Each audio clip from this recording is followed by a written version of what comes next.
Hi, I'm Brandon Rhiness. I am the writer and creator of the I'm Haunted series, and I am the co-director of I'm Haunted 5, which is the one I'm doing a commentary on today. I co-directed it with Laura Fuentes.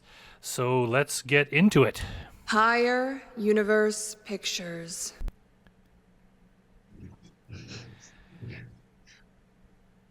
So there we get to see Elizabeth Chamberlain back again and back to normal.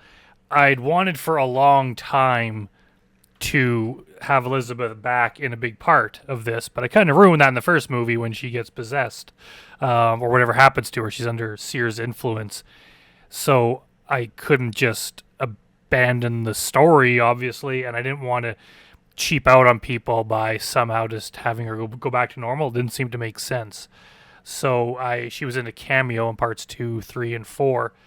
But the thing is, when we made the very first I'm Haunted, it was quite a while. It was like before we did Grotesque, and I'd got to know Elizabeth more. She'd been in a bunch of more of my projects. She'd gone on to like do bigger movies, and I was like, oh, like I just every time I made a new I'm Haunted, it's like it sucks that Elizabeth basically just comes for like half a day to do one tiny scene and then she's gone. I kind of wanted to get her more involved.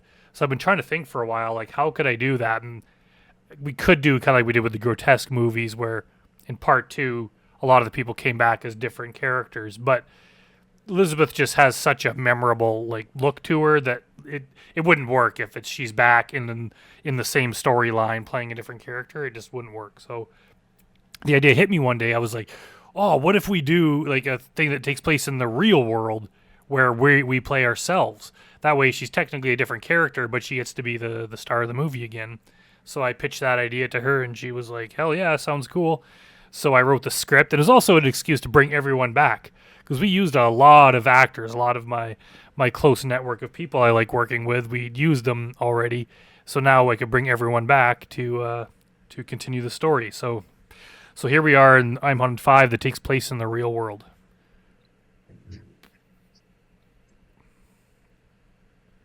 Hi, my name is Elizabeth Chamberlain, and I am an actor. I have been in quite a few movies now, including Hotbox, Grotesque, Cursed Waters. So I wanted to mention a few things she was in, and I didn't want to make them all my projects. So I was like, well, let's throw Cursed Waters in there from the Mahal brothers. She worked on a few of their films down in the U.S., so I figured I'd give them a plug. And I've also played Genesis Brady in the I'm Haunted series. This may seem like deja vu, but I'm making this video because I'm starting to think my house might be haunted. For real this time. And no, this isn't some gimmick to bring attention to the series. At first, I didn't think anything of it, but more and more strange things keep happening to me, and I can't ignore it any longer.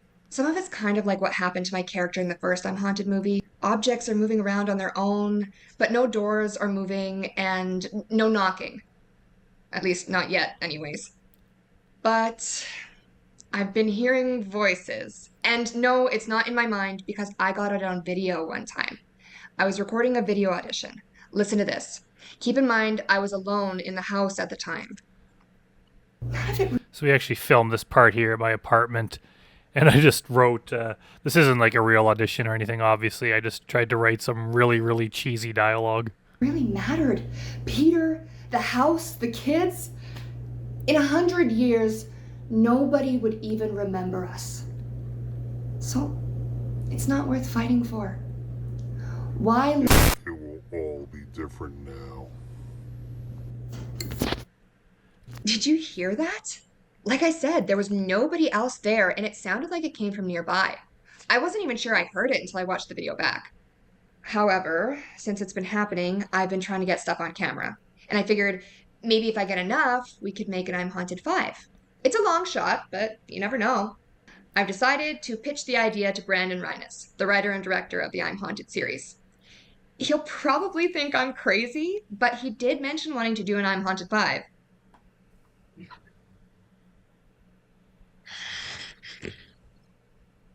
Hey, Hey.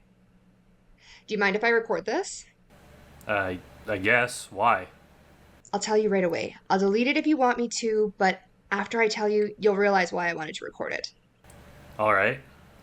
So this is my first like real acting, quote unquote acting experience. I've done like tiny things before. I've been like in the background and my voice has been in a couple things, but this is the first time where I actually like had dialogue and kind of played a character, even though the character was supposed to be myself. And I don't think I did absolutely horribly, but it's, don't judge me too hard because it's not my area of expertise. It just wouldn't make sense for the story if I wasn't involved somehow. It's nothing bad, don't worry. Well, it might be bad. You'll see what I mean. So this might sound strange, but I'm living at my auntie's house right now, and I think it might be haunted. Like, for real? Yeah, weird stuff's been happening, like I'm haunted style. And I had this crazy idea that if I got enough stuff on video, maybe we could turn it into I'm Haunted 5. If you don't like it, it's fine, I get it. But I thought it might be worth bringing up. What kind of stuff's been happening? Disembodied voices. I got one on video. Things moving around on their own, strange people following me. I know it doesn't sound like much, but there's definitely something weird going on. It's freaking me out. No, I believe you. I'm sorry you're going through that. It's just that I don't really believe in that kind of thing. Like, I write about it, but I don't think it's real. Neither did I. But it's different when it happens to you. Like, I'm not saying no. I'm not sure it would make an interesting movie. A real life I'm Haunted could be popular. Possibly. Kind of New Nightmare style, I guess. What's that? The Nightmare on Elm Street series, the 7th movie, New Nightmare, took place in the real world. So, like, the actors from the first movie played themselves. So you think it'll actually work? It's not a bad idea. I just don't know how to make it work. Like, the other movies had a script. Like, I wrote a script that followed a storyline so we can make sure it's at least interesting. If we do one that's real, we might end up waiting, like, years until we get enough footage to actually put together into a movie. And how are we going to make it follow, like, an actual storyline? I don't want to just make a movie with a bunch of random footage. Well, Which is funny because in this one, the whole thing pretty much was it was scripted till the end. When we get there, I'll kind of explain what happened, but I didn't have the end fully fleshed out. I kind of just left it open with just a basic outline of what we're gonna do, and then we kind of added some other stuff in, and kind of went off the rails with this one. But I think it makes it better. we could try and see what happens. Worst case is we get nothing out of it. Yeah, I guess. Has anything happened to you? Like paranormal stuff? Not really. You hesitated. It was nothing major. I didn't think anything of it. So we weren't actually talking over video here. I was actually sitting right next to her on the couch with the script, just reading my lines as she was looking and recording herself on the laptop. And then I just went home and recorded this on my own time and then cut it together. But now that you brought all this up, What happened? it was a few days ago. I was in my living room and I swear I heard something on the balcony. It sounded like there was someone out there. So I went and looked. There's no one there. I didn't think anything of it. I sat back down, and then a few minutes later, I swear I saw like movement out of the corner of my eye. It looked like there was someone standing between the curtains on my balcony door. So I jumped up, looked out there. Still no one there. I assumed it was nothing, but it made my heart jump. I'll say that. What do you think it was? It was probably nothing, but it does seem kind of strange that... So the reason I'm looking down here is because my camera, I have it set up over top of my monitor. So I have my laptop kind of on the ground, and then I have a little wooden box thing with my camera on it. So I was looking at the screen to like look like I was looking in her eyes, but in hindsight, I probably should have looked directly in the camera. Things are happening to both of us. I know. Like, why now? It's been 6 years since we did the first I'm Haunted. Maybe Seer finally found us.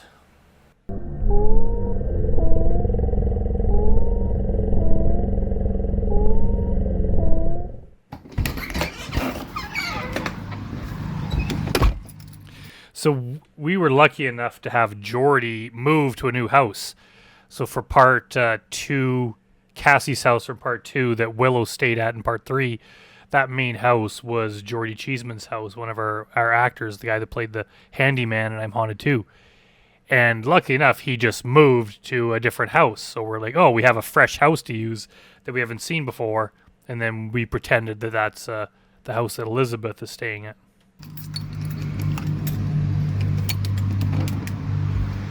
Elizabeth actually lives in another province, so she doesn't live in Alberta like we do.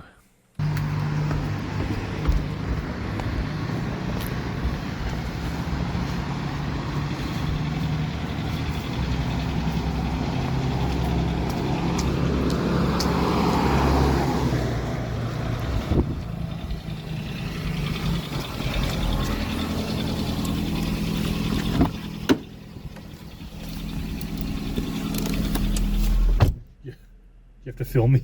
Of course, we're making a movie, aren't we? I didn't even really agree to it yet. You said we'd try.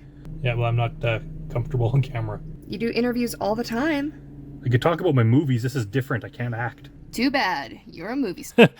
Sometimes I just played this a little too pissed off. I didn't intend to, but I'm not used to knowing how I look on camera. It wasn't until I watched it later where I'm like, man, I just look angry. Darn now. Wonderful. All right, I can't drive while you're filming, so put it down and turn off. So how do we credit this on IMDb? Are you Genesis Brady or Elizabeth Chamberlain? So this part here, I think we just recorded it, our voices just sitting in the car where we just saw us. And then I went out by myself at some point and just drove around and filmed this stuff here. For this one, I'm Elizabeth. Am I the director or are you? You can be the director if you want. I guess we'll see how it works out. Maybe I won't want my name on it. I feel like I've actually heard you say that before.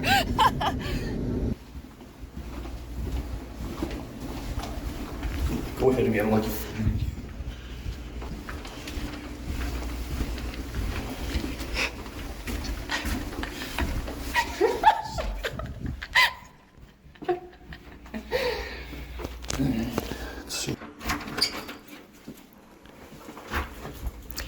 This is Brandon's apartment. Viewers may recognize it as Bailey Dawson's place, and I'm Haunted too. Or Gore Girl's place in the anthology, or Hallelujah's place in Horror Show. Right.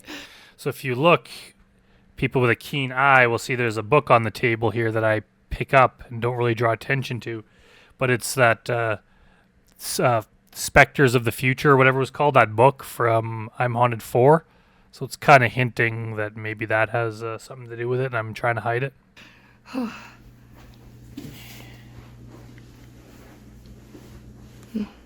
Except when we filmed it, I think I ended up using the only take where you don't actually see the title of the book. So I guess I guess that wasn't really relevant to the story then, but that's what that book was. Is this where you saw that guy staring at you? I don't know if I actually saw him. I think it was probably an optical illusion. But you did the ritual right here, right? Yeah, right there. Well, I guess you can kind of tell what that book is there.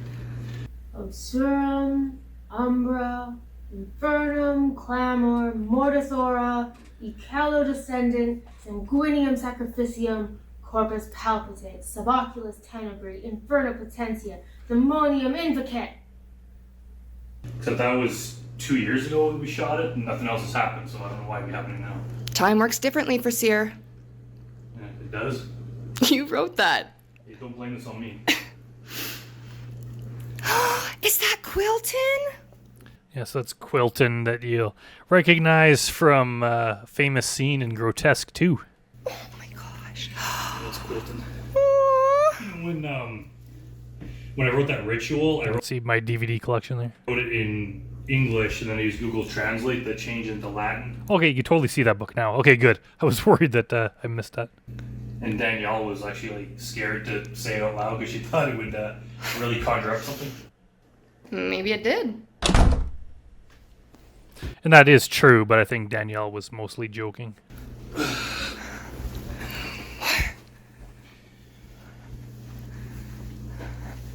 I don't know what that was. I think my door was closed when I left. I always leave it closed. Is Adam home? No, he's at work. Adam Storschuk is my roommate. He's the guy I started doing the Higher Universe comic books with back in the day. See?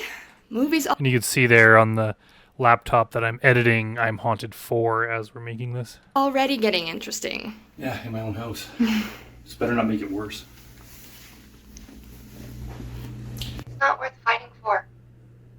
Why? It will all be different now. It will all be different now. Yeah, okay, that's weird. Yeah. So what do you think we should do? I don't know. Have you talked to anyone else about this? Not yet, but we're seeing them for the table read tomorrow. We can ask them then. Maybe we can talk to Morgan Knudsen. What for? We'll ask her if it's possible to be haunted by a ghost you made up in a movie. Yeah, we don't even know if that's what's happening. Well, we can ask. She'll be open-minded. Morgan Knudsen is the paranormal expert that when Elizabeth and I had our paranormal podcast, she was a frequent guest on it. They're on the Higher Universe YouTube channel. So yeah, that's actually real. When Elizabeth and I, we had a podcast that was on this channel you could find, and she was a frequent guest. She's a guest on a lot of those shows like Paranormal 911, Haunted Hospitals, like those kind of shows. Years ago, Cynthia and I were watching one of those ghost shows, and she was on it. We didn't know who she was, and they showed a shot of the skyline, and I was like, "Hey, that's Edmonton." And we're like, "Well, that's kind of weird." And then we looked her up on Facebook, found her, and found out she does ghost tours in Edmonton, where they go around in like a limousine bus. So we're like, "Hey, let's do that." And so we got on there and went on that tour, got to meet her. And then Cynthia mentioned something. So we went through this cemetery. She was showing us cool stuff in this one cemetery. And Cynthia's like, "This is a cemetery where Brandon filmed I'm in Love with a Dead Girl." And then Morgan Knudsen was like, "Oh, I've seen that short film before."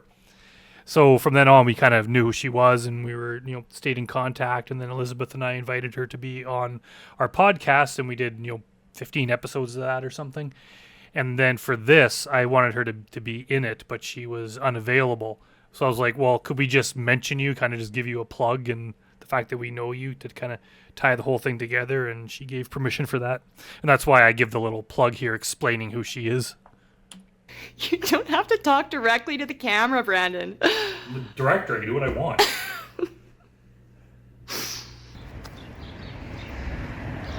So this is the next day now. We're having people over for a table read.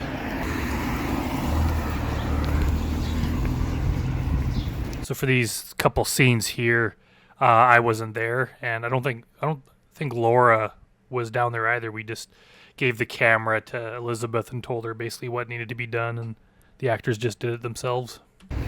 Hey, Gavin. Has anything weird happened to you recently? What do you mean by weird? Like, ghostly stuff? No. Why? Hey, Faizel. Can I ask you a question? Have you experienced any paranormal activity lately? Oh, now that you mention it, Go on. it's nothing. I'm just kidding. What was it? Tell me. Last night I heard some knocking, but it's probably nothing.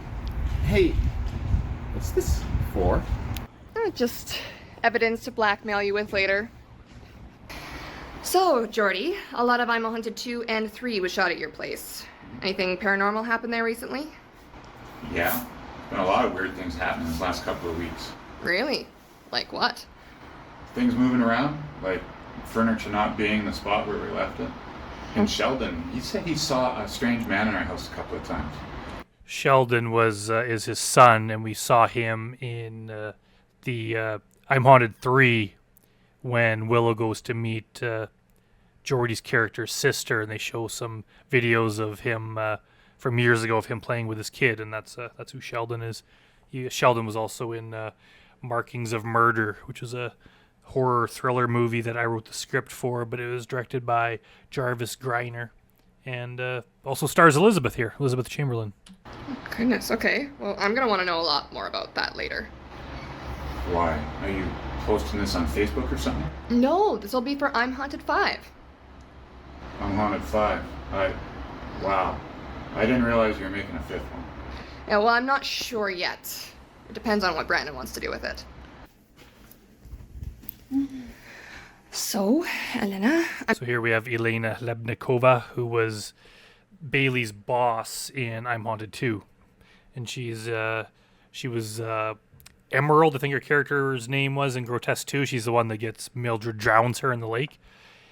She's been a core part of our team ever since Grotesque. I'm asking everyone if anything strange has happened to them. Like, any paranormal stuff. Why, did anybody tell you anything? Like what? I don't want to talk about it. Did something happen to you? Kind of. I'm just kind of comparing stories right now. So we see in the background there we have the yellow and black HU little painting. That's something that Katie Gobert painted for me. I think it was for my birthday or something. She was a frequent collaborator with me. Probably back like 2017, she moved to Vancouver to go work on these bigger TV shows and stuff. And so I kind of got a whole new team. But she's actually back in Edmonton now. And just this past week, we were working on another project together. So it's kind of good to have her back to the team. And then this other thing here, hidden behind the water bottle, is just a little light. There's a switch on it that it lights up, and it says Higher Universe on it. And that was given to me by Edmund Rotia, who's a great guy here in Edmonton. He's part of the film scene, and I think he was one of the producers on Skinamarink when that movie was made. He gave it to me as a present. I think it was at the Grotesque 2 premiere, so thanks to him for that. Hey, you guys ready? We'll start. Oh.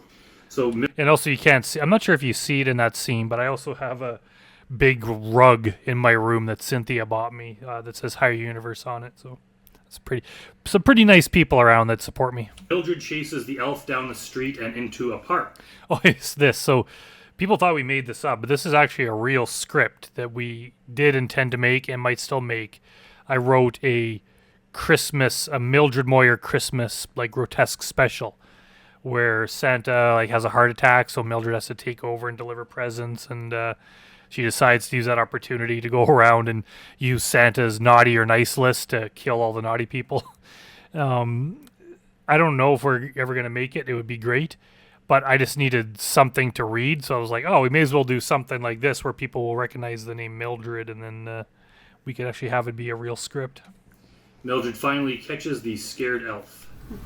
Hey, hold it. I'm not gonna hurt you. Who are you? My name's Briar. I'm an elf. What kind of elf? Briar points. Santa's sleigh is parked nearby. Santa Claus stands next to it while another elf tinkers with a sled, and Mildred is thrilled. There is a chance that we're not going to be able to actually get a sled because it's going to be very expensive. If that happens, we might just have it off camera when she points at it. Okay. I think honestly, trying to judge my own performance, I think a lot of my best parts are like right there where it's not scripted. I just kind of come up with that, and it seems way more natural.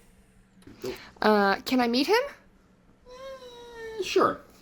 Briar leads Mildred to Santa, who does not look pleased.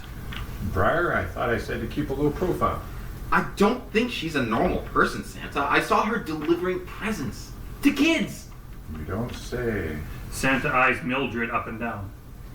If you're bringing presents to kids, you're good in my book. Your line, Mildred. Oh, sorry. What are you doing out here? We're having some problems with Santa's sleigh. So as you'll see, I'm sure everyone's seen this before, coming up the can, that energy drink can flies off the coffee table. So we just rigged it up with some it's like fishing line or something. And then I was standing, actually, no, it wasn't me. It was probably Laura, someone, because I'm in the shot. I think it was Laura standing off screen and then just pulled it. And we had to do it a whole bunch of times because you could see the string with the light bouncing off of it. So we did it a whole bunch of times until we got one where you can't really see it. You can take the battery from my car. I don't plan to keep it long. I kind of borrowed it from someone. Mildred tosses the keys to Petra. It's... Holy shit. Whoa. I changed my story. Weird stuff has been happening.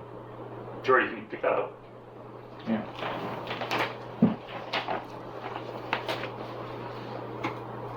So, how do you think that read-through went, Brandon? Well, they're definitely going to remember it. After the can flew off the table, we explained to everyone what was happening. Brandon says he doesn't want to do I'm Haunted 5 now, which is disappointing because I think it could have been really popular. But he's the creator, so I can't really do it without him. I'm thinking about posting these videos on my own channel, though. People might be interested. I think I'll keep getting stuff on video, even if Brandon doesn't want to do the movie. If I collect enough good footage, maybe he'll change his mind. He doesn't have to be actively involved. He can just edit it when it's done, if he wants. If it ever gets done. I don't think Elizabeth understands how much work is involved in editing. I don't know where to go with it. My plan right now is to contact anyone else involved in the I'm Haunted series and see if anything weird happened to them. And I'm setting up cameras around the place to hopefully capture any paranormal activity. Bedroom cam, check. So yeah, this part here, Laura directed a lot of these scenes herself, and I was kind of just hanging around, letting her run the show for a lot of it. So I remember when we were setting these cameras up, she wanted Elizabeth to do something for each one, just like say her line and then do the ooh thing she just did there, or something else just to add something to it. Living room camera, check.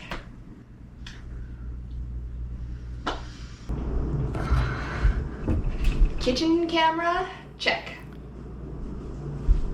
Ta-da! Here, ghosties.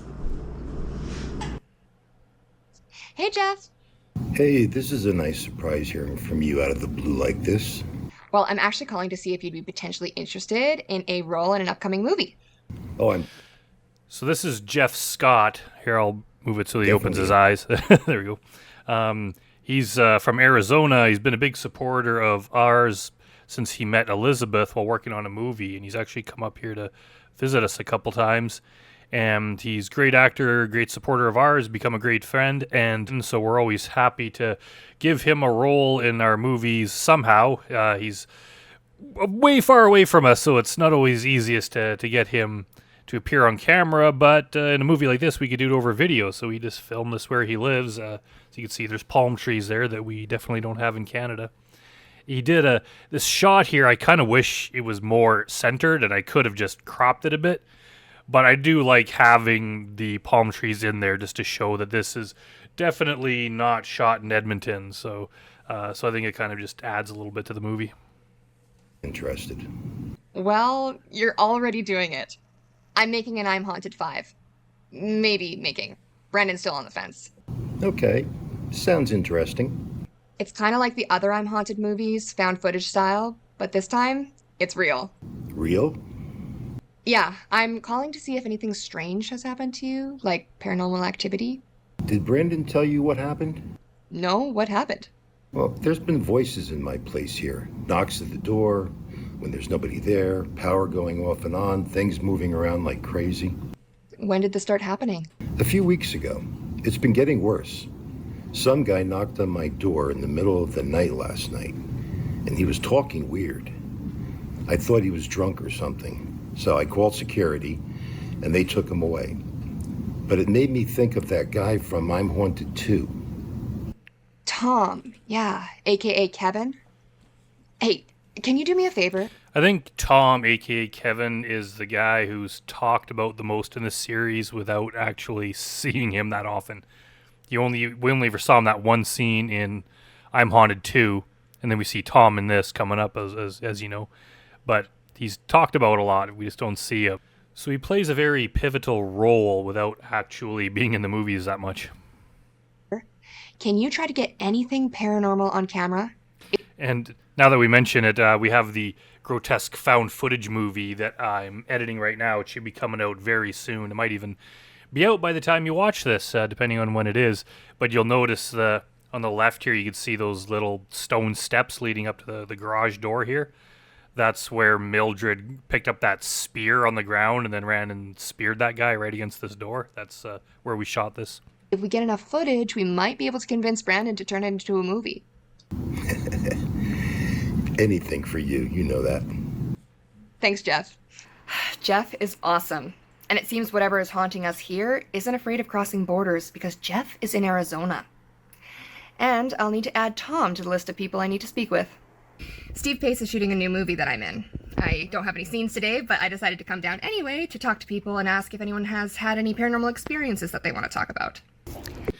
So Steve Pace is another Edmonton filmmaker, and he was in I'm Haunted 2. He was kind of like a background character. He was sitting at a table when Bailey and her friend Chase, played by Faizel, who's right here, went to a bar. And then when Faizel was coming out of the bathroom, he got into an argument with someone. And then Bailey's like, you were fighting with those people, and he didn't remember. That whole scene, that guy sitting at the table was Steve Pace. So I wanted to just kind of show some other filmmakers. And then here we have Steve Winjet talking to Steve Pace here. Steve Winjet's another filmmaker. I'm working on him with some stuff right now with Julie Whalen. So I kind of wanted to just showcase other filmmakers instead of just hiring an actor who's not a filmmaker to look like they're making a movie. So this is not actually for any specific project. There's no shoot going on here. I just got a bunch of people who are filmmakers, and it's like, let's pretend we're filming something up on this roof. This is the roof from the end of I'm Haunted 4 where Willow and Bailey and Genesis were hanging out. So we had access to the roof, and it looks like a cool location. So we're like, you know what? We have permission to be there. Let's go back and shoot there again. Hey, Faizel. Hey. How's it going? Not too bad. Thanks for letting me on set today. Daryl. So Daryl, he played a character named Daryl in I'm Haunted 2 and 3. He was the one that led Bailey into the church. He actually goes to that church where we shot. We met him. I can't remember how we met him. I was shooting Horror Show, I believe, and I think it was Sam Au had worked on him with something, and he was just excited to be involved in film in some way, so we started helping out on crew. And then we needed a church, and we're like, hey, Daryl, you go to a church. Could you get us permission to shoot in the church? So we did, and then we had him back for Willow interviewing him in part 3, and here he is playing himself. Oh, Jesus. Oh, my gosh. And that's Ashton, who gets his face burned on the stove in Horror Show, and also plays Coach Hicks in Grotesque, the don't not just go for it coach. Good, how are you? Yeah, good. Hi, Steve. Tell everyone what you do on this set. I am the director today. Awesome. Ashton, Daryl, what are you guys doing on this set? I am the first AD. Oh. And I am the production assistant. Nice. Steve, what are you doing on this set? Well, right now I'm polishing a lens, but I'm a director of photography. Sweet. And Steve is also a jiu-jitsu coach, and he has a gym where he does his jiu-jitsu training, and he also is working on turning it into a space that could be turned into movie sets so people could rent it to build sets. And we just shot something there just a few weeks ago, actually like 2 weeks ago, and we turned part of his gym into a like Japanese restaurant, and it looks super good. So if you're in Edmonton or a filmmaker in Edmonton, by all means check out Steve Winjet's space, because it's great. And he actually told me that when Metallica came here last year for a concert, they rented his space to store a bunch of their merchandise stuff, so that was kind of cool. Yeah. Tyrell? And that's Tyrell. He's a friend of Steve's who works with him a lot. This was the first day I met him. Your position on this film? Oh, sound? Nice. Yeah. Hey, Elizabeth. Hi, Faizel.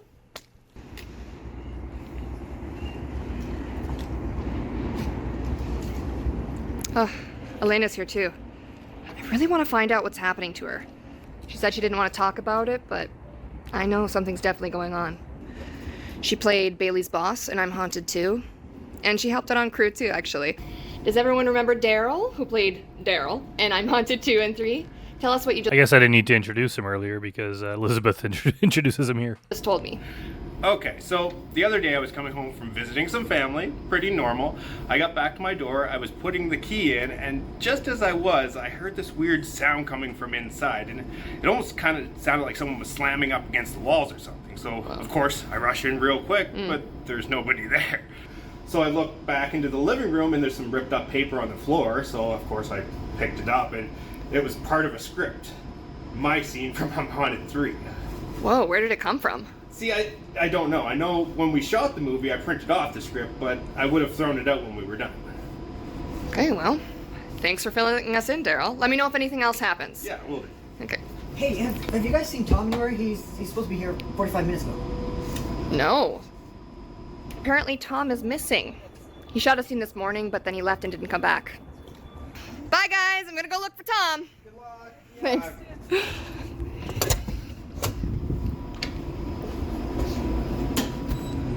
They sent me to go check on Tom. Well, they didn't really send me. I volunteered. So as you'll see, Jeff Scott, our friend from Arizona, came to visit us. So we're like, oh, like if you're here, we're definitely going to find a way to put you in the movie. So we did, as you'll see coming up later. But also he was staying at a hotel. So we were trying to find a location, like a house, to shoot Tom's scene at, because it was going to be that Elizabeth goes to his house to find him. But I was like, you know what? If we have Jeff staying at a hotel, we can have a free hotel location. It just looks better than reusing someone's house that we've probably used before. So I was like, let's shoot in the hotel. And we just changed the story that because it's like, well, if Tom lives in Edmonton, why would he be staying in a hotel? Well, he would if his house was haunted. So that's kind of what we're hinting at here. Not shooting any scenes today, so I'm gonna go see what's going on with him. Apparently he's staying in a hotel, which is weird because he lives in the city. I'm thinking maybe he's staying there because his house is haunted. They sent me the address, so I'm gonna go there now. I'm at the hotel. I don't know why this is so scary. I'm half expecting to see Brandon pop out and stare at me like he did in I'm Haunted 2.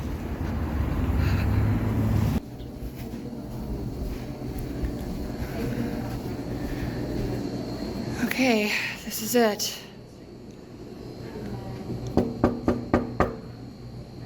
Tom? It's open. Tom?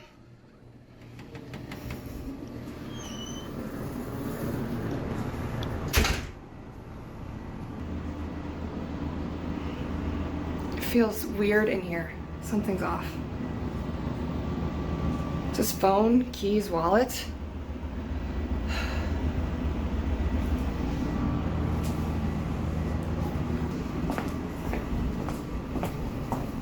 Tom?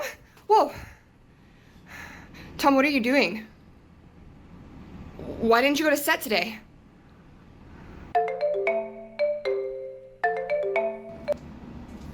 Hello? He came back. What? Tom, he just went for lunch. Apparently he told Randy, but we didn't get the message. He's there right now?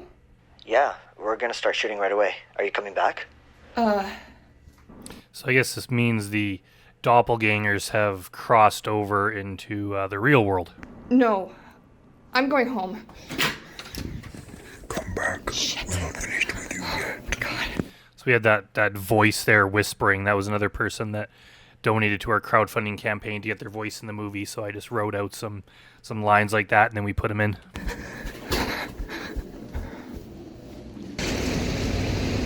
I was just parked here, and is that Jeff?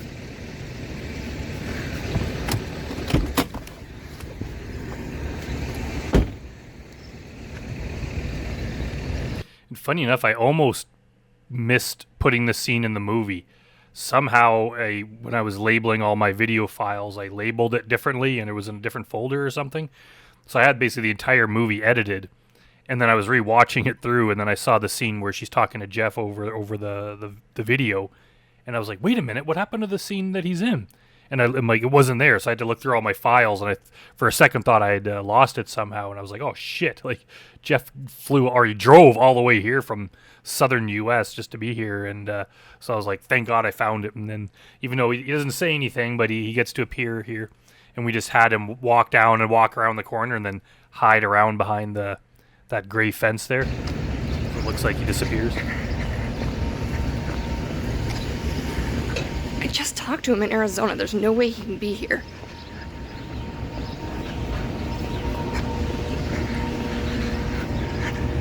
What? He's gone.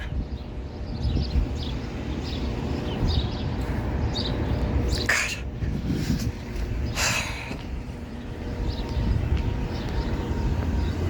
Okay, I don't know where he went. I just messaged Jeff to see if that was him. I hope he gets back to me soon because this is tripping me out. I just called Brandon and told him what happened, and he pointed out the similarities with the doppelganger thing in I'm Haunted 3. You have an amazing talent, Brandon. Your stories are becoming real. I don't know what to say. This is kind That is an amazing talent. of fucking with my mind. So it's turning real. Is that what you think is going on? I don't know what's going on, but I don't see how that's possible. Well, you remember what Morgan Knudsen said. Well, if it's true, at least it's not Mildred Moyer that turned real. Are you kidding? Mildred would be friends with you. You're one of the good guys. I don't know if I trust her. So, what do you think we should do? I don't know. Nothing, maybe. I'm heading to Calgary to visit my parents. Maybe we just wait it out and hope nothing more happens. So I was trying to make a point there that a lot of what happened with both Genesis and Bailey, their characters being from Calgary, and Willow traveling there to talk to Bailey's ex and her daughter and all that stuff, that Calgary is just a place that's been mentioned. It just seems like there's some sort of connection. And in a way, it's also true, because my parents moved to Calgary a couple of years ago. So when I visit them, I do go down there. So it's partly real life true, partly for the story true. Calgary? Are you sure that's a good idea? That's where Genesis Brady and Bailey Dawson are from. It's where Willow spoke with Danielle's kid and her dad. But we shot that at Sam's place in Edmonton. We never actually went to Calgary. There was that shot of downtown Calgary. I got my brother to shoot that. He lives there. You thought we drove to Calgary to get a 3-second shot of the skyline? No. What kind of budgets do you think we're working with? More than... So that's obviously true. We did go down to I did call my brother to just take a shot of the downtown skyline, so we didn't have to go down there. Part 5, I can tell you that. There is no part 5. Well, we'll see about that. I really hope Brandon decides to make this into a movie. I think it could be really great. But mentioning Danielle's kid did give me an idea that maybe I should reach out to Danielle. She played Bailey Dawson, and her real-life kid, Liz, played Amy in the series. I'll message her and see if she's free for a chat. Shit! What the hell was that? I can't remember how we made that sound, but that actually sounded more real than a lot of the ones I just pull off the internet, so I can't remember how we did it, though. And if you notice right there, I'll see if I could back this up a second. Shit! What the hell was that? Yeah, that mask right there, it's kind of hard to see from the side, but that's the skull and black hair mask from Horror Show that Geordie wore, because Geordie played Zacharias Cook in Horror Show, and this is his house, so he has that on display right there.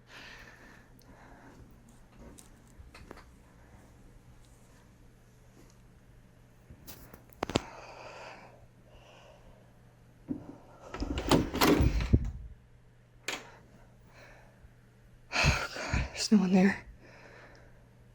I swear I heard it from this door.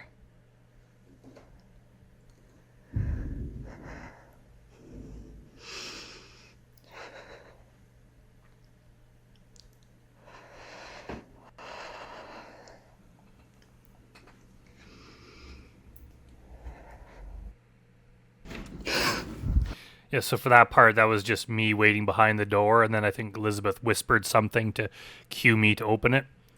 And it actually looks kind of cool because I'm hiding. There's a shower right behind the door there. I'm just hiding in the shower, and she points the camera right at it, but I'm hidden just enough that it doesn't look like something's hiding. You can actually see the whole thing, but you can't see me.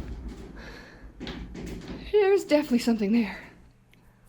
Holy fuck. And yeah, you can see here it's supposed to be night, and we had a trash bag hanging up in that window there to keep the light out, but it started falling down, and we were just going so fast that we didn't notice. So you can see a bit of daylight coming in.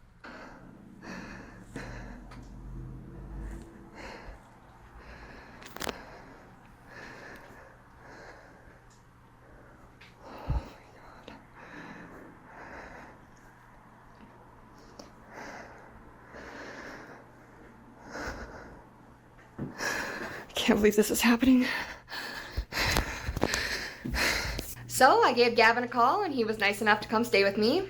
Just like... So we're kind of seeing like the fictional I'm Haunted world and the real life world bleeding together a little more here, because this is exactly like the scene in I'm Haunted 2 where Bailey invites her friend Nathan over, and Nathan, of course, is played by Gavin Bartlett here.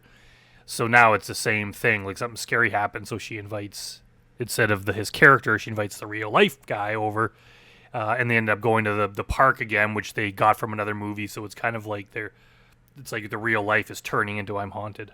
Like he did for Bailey and I'm Haunted 2. I'm happy to help.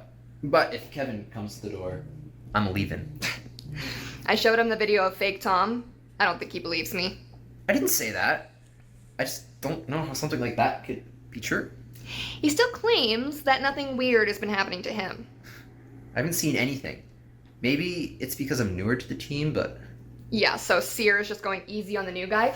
Oh shit, I just said his name. Maybe he didn't hear me? Oh. It's Danielle. She says she's free to talk tomorrow.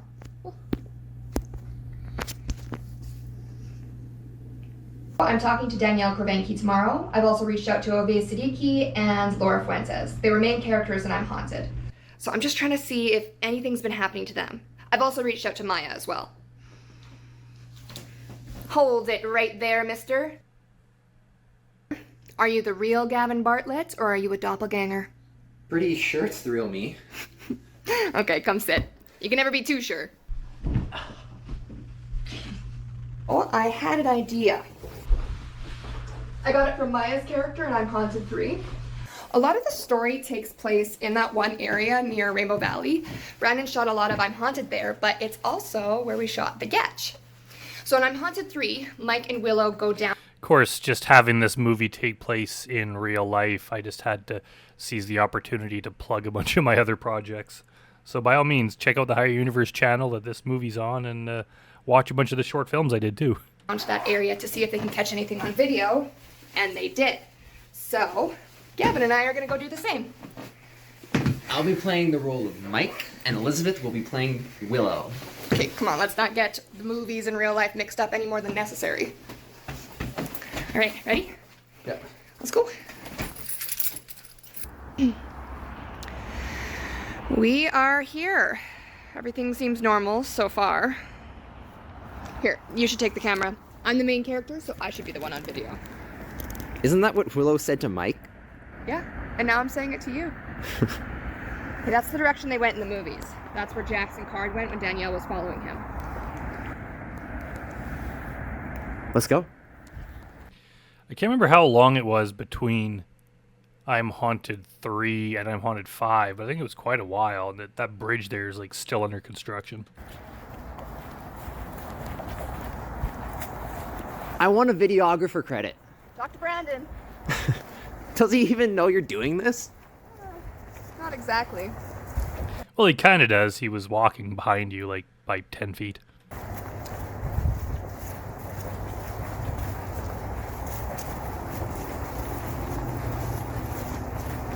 Spooky.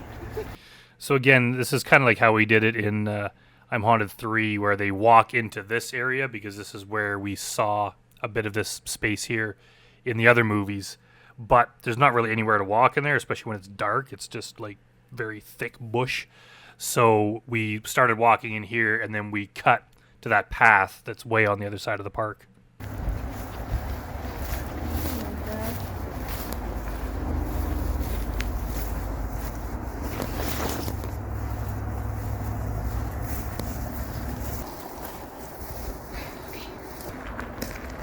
So yeah, right there we've cut to a different spot. What are we even looking for? I don't know. Anything interesting. Didn't Mike and Willow get chased by wolves out here? They said they did. Mike might have been making it up, though. Well, it was scripted, right? So it wasn't real either way. Yeah, I guess. Do you really think there are wolves out here? Probably. But I don't think wolves actually eat people in real life. I haven't seen any wolves around there, but I have seen a lot of coyotes, and I saw a porcupine one time. Elizabeth? Elizabeth, turn your light on! Fuck, where did she go? So that was him turning his phone light on. So it's not really explained if this is just like a time glitch or just some sort of teleportation thing, but somehow Elizabeth just either time skipped a bit or she just teleported away. If you don't come out, I'm gonna go back to the car!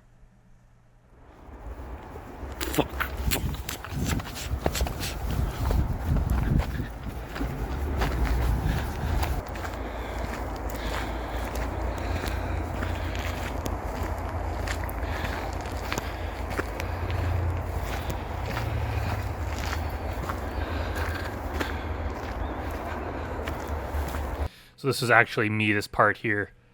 We were kind of finished filming for the night, and then I started thinking, I don't think I have enough footage of Gavin walking around looking for Elizabeth, so I just went back and filmed it myself really quickly. So that's me breathing. Now we're back to Gavin. Fuck.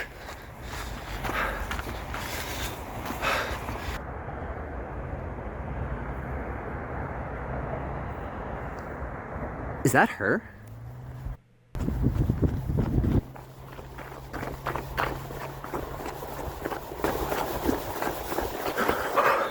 was right around here where Bailey found that tree that said Genesis Brady was. It wasn't really around there. It was actually much further in, but for the sake of this scene, we pretended this is where it was. Here? Where the hell did you go? What? You disappeared. I've been looking for you all over. When? Just now. What the hell are you talking about? What the hell are you talking about? You've been with me this whole time. You just disappeared. I was looking all around and you somehow teleported over here. Take that flashlight off my face. I'm sorry, I just don't know what to say. You've been with me this entire time. Let's just go. This is freaky. Okay, fine. Let's go.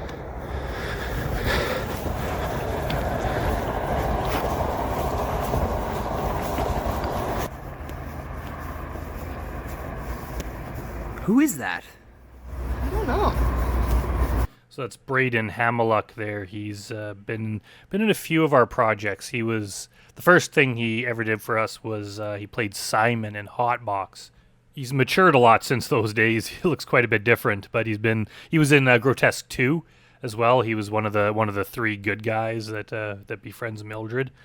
And so we called him back for this one because he plays the cowboy. He was in the picture from 1904 that Willow finds in I'm Haunted 3. He played that cowboy, and then we see him again at the end of part 4 when he's sitting on the roof. So somehow he came back, came to the future from the past, and so he's in the movie, so he's somehow swept up in all of this, and then they find him in this parking lot because he was told to come here by someone that we don't find out who it is, but it's kind of like Sear lured him out here for some reason.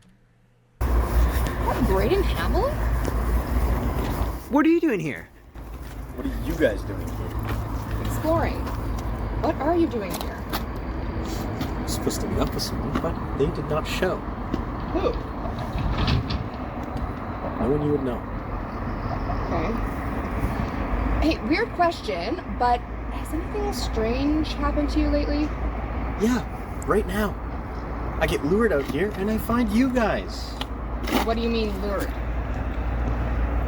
It's nothing. Probably just a coincidence. I think we should leave. Okay. I'm gonna message you. We need to talk.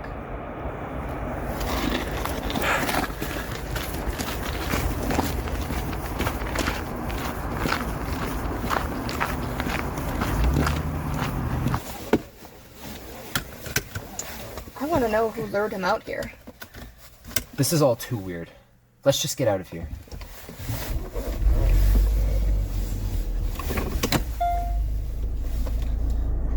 Stop! Stop! Hey, sorry, my car won't start. Could you guys give me a ride? It's kind of funny how he was just being a jerk like 2 minutes ago, and then now he needs a ride, so he's being friendly all of a sudden. Real life Braden is super cool, so he was just obviously playing a character here, even though he's playing himself. Yeah, of course. Thanks. You guys are crazy. I didn't believe it either until she teleported away from me tonight. Something definitely is happening. Ask anyone who worked on any of the I'm Haunted movies. Just stay away from me, okay? I don't want any part of this.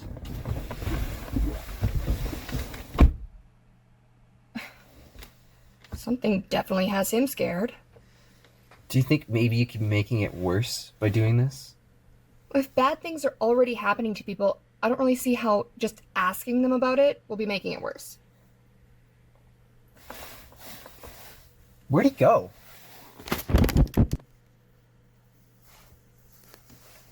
He was just left the car. Where is he?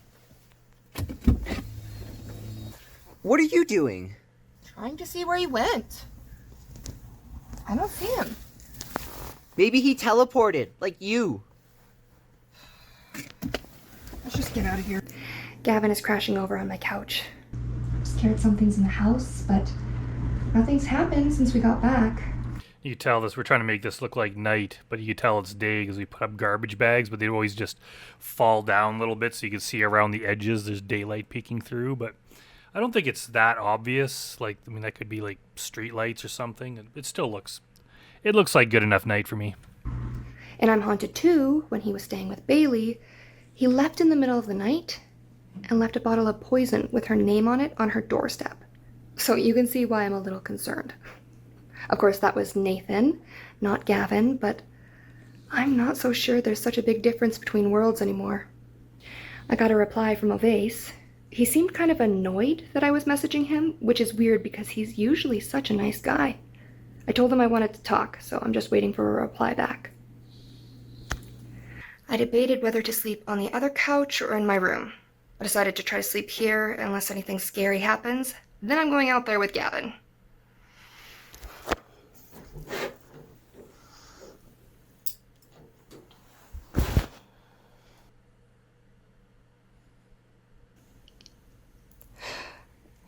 I just wanted to hold on this closet door for a second. I just thought it'd be kind of creepy to have it night, and then there's you think something's gonna come out of that doorway and it doesn't. I just wanted to hold that shot for a bit. The closet door just opened on its own.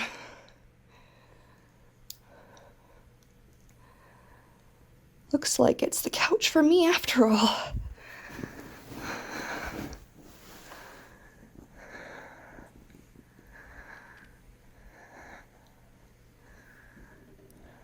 There we have the Mildred dress. I wanted to just have it in there, give it a little cameo. I think the entire script was written, and then I came up with the idea. It's like, oh, like I should ask Elizabeth to bring the Mildred dress, and we'll just have it in there somewhere. So I went through the whole script, and then I can't remember if I had this scene written and then added it in, or if I made up this entire scene just for this, just to show the dress. But it's kind of a cool Easter egg to have it in there. Although it's a pretty obvious Easter egg. Look, folks, it's the Mildred Moyer dress. Oh, Mildred, why can't you save me now?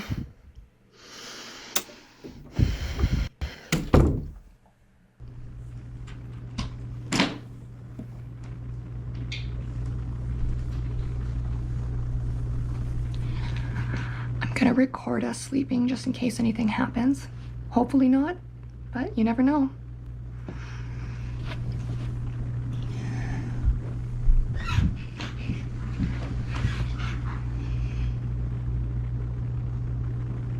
Nothing happened in the night.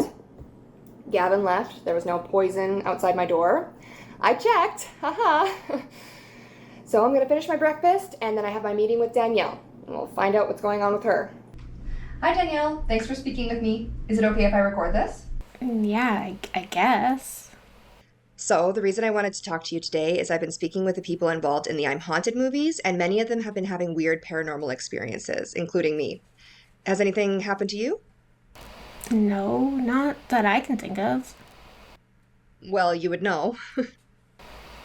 Then no. Nothing's happened. What did you say this was for? We might be making it into an I'm Haunted 5. 5. Has Brandon even released part 4? He said next week, hopefully. He just has to finish editing. But he just left town for a while, so who knows? I've just been interviewing people about their experiences, and if we get good enough stuff, we can make a movie out of it. I wish I could help, but nothing's happened. My life is chaos between work and school and everything, but I haven't seen anything paranormal. I could make something up if you want. Brandon could write me a scene or something. I don't think that would work. It's kind of cheating if it's not real. But the first 4 weren't real. This one's different. And that was something that came up. It's like the whole idea of found footage is you're supposed to pretend it's real. So if we make a part 5 that's in the real world, but it's part of the same found footage series, we're essentially saying that this one's real. That means the part 1 to 4 were not real. So I just kind of wanted to squeeze that in there because it's I don't think it ruins the entertainment value of the series, but it was something that I considered. Could I maybe talk to Liz and ask her the same thing? No, I don't think so. I don't want you talking to her. She's going through a hard time. Why? What's going on? Just personal stuff. Nothing involving anything paranormal. Okay, well, thanks anyways. Let me know if something does happen to you. Sure. Okay, bye.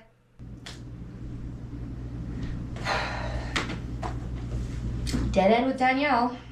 Although, sometimes I wonder if people aren't telling me what's going on because they don't want it public. I can understand that. I just got a message from Ovase, and he said I was knocking on his door in the middle of the night last night. It was not me. Of course, that's a recurring theme we've seen in the movies where people are harassing other people, but they have no memory of it, so it was either them doing it while they were possessed or it was a doppelganger doing it. Watch that video of me sleeping in the living room. So either he's mistaken, or I have a doppelganger too. Ovase, hold up! Hey, sorry, I need to get this on camera. You could tell that this is just filmed right around the same location where we filmed the stuff at my house, because you could see the apartment buildings there in the background. Need to talk to you for a minute. Do you have a minute? And this is actually where we filmed a scene in the very first I'm Haunted movie where Elizabeth is saying she's leaving work and she says that the police are following her because she keeps seeing cop cars everywhere. That scene was filmed in the same parking lot of the same building, just on the opposite side of the building. So we try to kind of congregate all our locations close together just so we're not driving around everywhere. So the scene right before this where Mildred's like, I just got a text from Ovase, that was in the Southgate parking lot, which is just like you could kind of see the building, you can see the mall here on the right. That was there, and then we filmed this, so it looks like it's a different place, but we just drove one block. And then I live right there, and then we filmed some other scenes in this park right here. So wherever we are, say we're shooting at Geordie's house, we'll shoot all the scenes just within a block or two of that space, just to cut down on travel time, because we really have limited time and money and resources to make these. So what do you want to talk about? Well, you were the main character in I'm Haunted 4. Has anything weird happened to you since then? Look, stop messaging me and stay away from my house, okay? Okay. That is not the Ovase I know. I've never even seen him angry. Yeah, Ovase is a super chill guy. So in the movies, the last one he played a violent criminal, and in this one he's acting like a jerk, but that is so far outside of his real nature.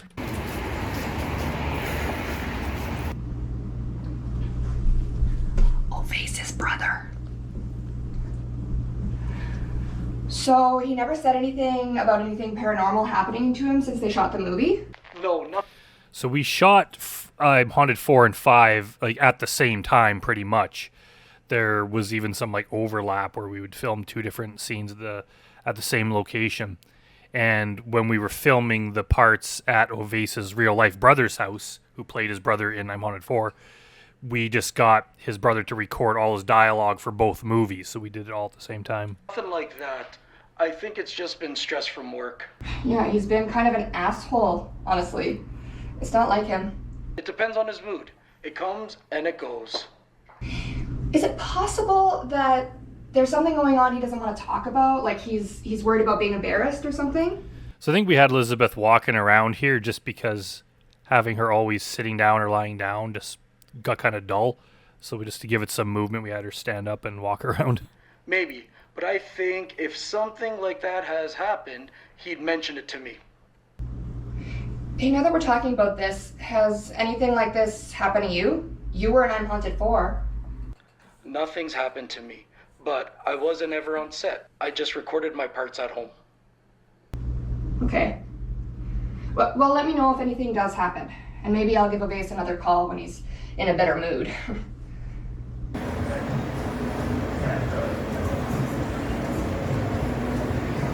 Okay, everyone, don't... So we filmed this at the BP's in West Edmonton Mall, It was kind of hard because there's so many. We were just trying to avoid kind of like major logos for the most part, and there was like an Oilers game on TV they were trying not to show, and there was music playing in the background. So I had to kind of cut around that and do some stuff with the audio and do as best I can to not have any recognizable things in there that are going to get us in trouble Get scared, and sue us for what little money we have. but I have a very special guest here. It's Faizel! He played Bailey's friend Chase, who turned out to be the killer, and I'm Haunted 2. I was also in I'm Haunted 3. You were? Yeah, I chased Maya in her car. Oh, right. We did 3 takes of that, and on the last one... I guess you can kind of see some NHL stuff there on the TV, but it's very bright, so it's kind of hard to recognize it. I cut my finger. Oh, no way. Yeah, blood everywhere. Ugh. That's a bit of an exaggeration. I don't even think his cut was really bleeding that much. He just scraped his hand when he fell. It's the take that Brandon ended up using. Probably. What a jerk. It was fine. It's funny because like they're supposed to be sitting there alone at the table, but I was actually sitting right next to Elizabeth while we were filming this part here. It was the best take, honestly. So, Faizel, you kill anyone lately? It's been a while, I'll say that. So you've been keeping clean? I've been keeping my demons at bay. Oh, you probably shouldn't say that. Look, I don't know what you're talking about, but nothing's happened to me. And I talked to Randy this morning, and nothing's happened to him either. The Randy that he's talking about is Randy Thattenham, who was the guy in I'm Haunted 2 that was chasing Bailey through the park, and then he came back in I'm Haunted 3 and talked to Willow and said that Bailey stole his laptop, and that's why he was chasing her. That's the Randy that he's talking about. Him and Faizel here have done some projects together. Well, something's definitely going on. I can show you the evidence, but maybe it's not happening to everyone. Is this some sort of scheme that you and Brandon cooked up to continue the series? I cannot believe you'd even suggest that. That is exactly what it is. That's what Braden thinks. He's the one who's acting weird. How so? Well, I ran into him at the park last night. He was being a little strange. It's weird. He didn't mention any of that to me. He just said you showed up at his work and started asking about being haunted. What? I never showed up at his work. Before last night, I haven't even seen him since the Grotesque 2 premiere. And yeah, that's the Grotesque 2 premiere. Like, there was so many people involved in that movie. It was like probably like 80% of the Edmonton film community had something to do with that movie. So that premiere was very busy. And there's a lot of times, like when we're doing projects like this, where we don't see each other outside of film. So whenever you meet someone, it's like, wow, it's been so long. Like, when was the last time we saw each other? And it seemed to always trace back to, I think it was the Grotesque 2 premiere. So I was kind of just alluding to that there, that it's like, yeah, if there's someone you haven't seen in a while, you probably saw him at the Grotesque 2 premiere. Either way, I don't think he believes in this kind of stuff, and he thinks you're kind of crazy. He said that about me? Oh, not in so many words, but kind of implied it. For the record, I don't think you're crazy. Maybe I am. I'm home. It's always so much fun hanging out with Faizel. But now I'm home again. Alone. I am trying to fall asleep, but it's proving to be very difficult. I guess I finally know what Genesis Brady was actually going through. So, I've been chatting with Geordie, but he's acting a little weird, so I think I'm going to stop by his house and see what's up. So this is the very first thing that I shot of the movie. And Elizabeth wasn't there. I filmed it myself because Geordie was actually moving, which really helped us. Like, he was moving in real life. And it helped us because we'd filmed I'm Haunted 3 and parts of I'm Haunted 2 and I'm Haunted 3 at this house. He was nice enough to let us shoot there. But we kind of can't just always keep using the same location. So he was moving to a different house. And I was like, oh, that's perfect. Can we film I'm Haunted 5 in your new house? And he was cool with that. But I was like, you know what? It would be cool if we could actually see him physically moving, because then it would make it seem more real, kind of like we made it up for the story, but he actually was moving in real life. So I was like, Geordie, like it's too hard to, and we can't expect him to move when it works for the rest of the cast. So I was like, just tell me when you're moving. I'll drive over with the camera. I'll film it. And then I think we just made up this dialogue like on the spot. So we filmed it and then we just added Elizabeth's voice in later. The only thing that I kind of regret is I didn't get like a nice wide shot of the house. So I think a lot of people don't realize that this is the house that Cassie lived in I'm Haunted 2 and that Willow stayed at in I'm Haunted 3. But that's what it is. Geordie, what are you doing? Why? Because I'm sick of all the shit that's going on in this house. Mind if I go inside and take a look around? And as you can see, it's very windy and shitty outside. Hey. Hi, Jamie. Thanks for calling me back. No problem. And here we have Jamie Hill, who's been, I think she's been, I don't think she was in I'm Haunted 4, but in the first I'm Haunted, she was the voice of the baby crying, and in I'm Haunted 2, she was Cassie's mom that was chasing Bailey around.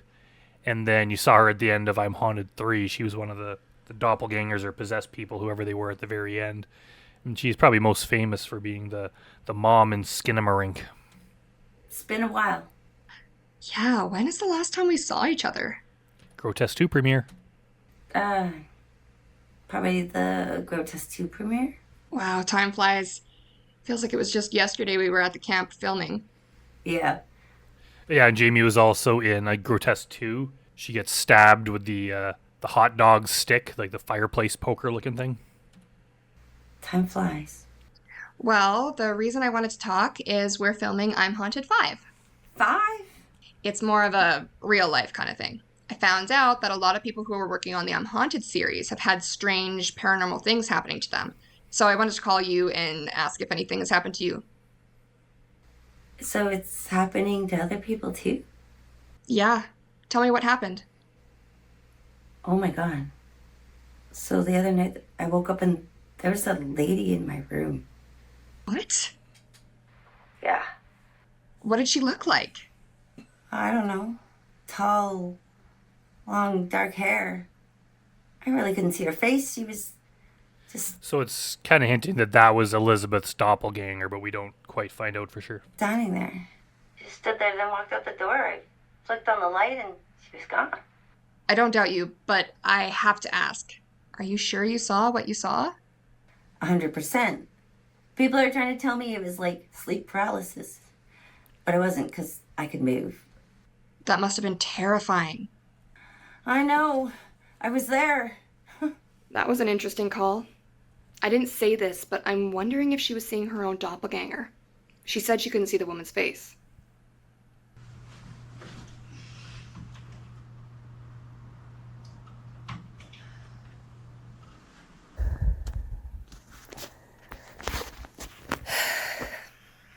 I managed to finally fall asleep. Nothing scary happened. That I saw, anyway. Oh, this is interesting. Danielle's daughter Liz just messaged me. The one she wouldn't let me speak to. Hi, Liz. Is your mom around? Does she know you're messaging me? I'm free to talk if you need. It doesn't feel right talking to her without Danielle's permission, but if she's reaching out to me, it could be important. What the hell? She says, I'm outside. Outside where? She says, your house.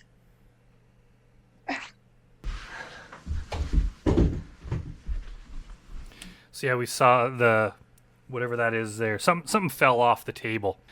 Let's just watch that again.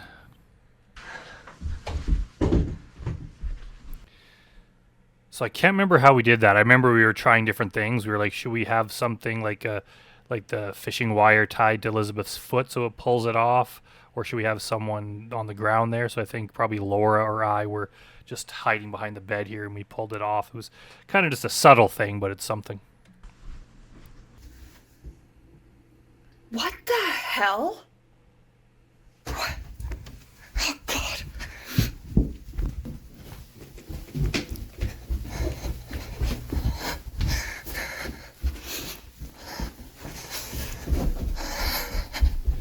Geordie has so many stairs at his house. There's like the main level. There's like also a basement.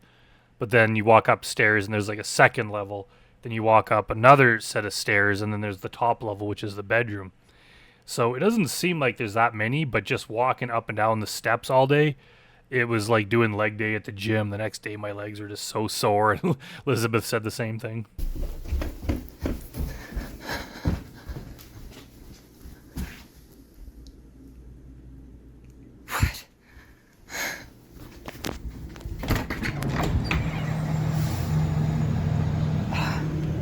Hey, it's Elizabeth.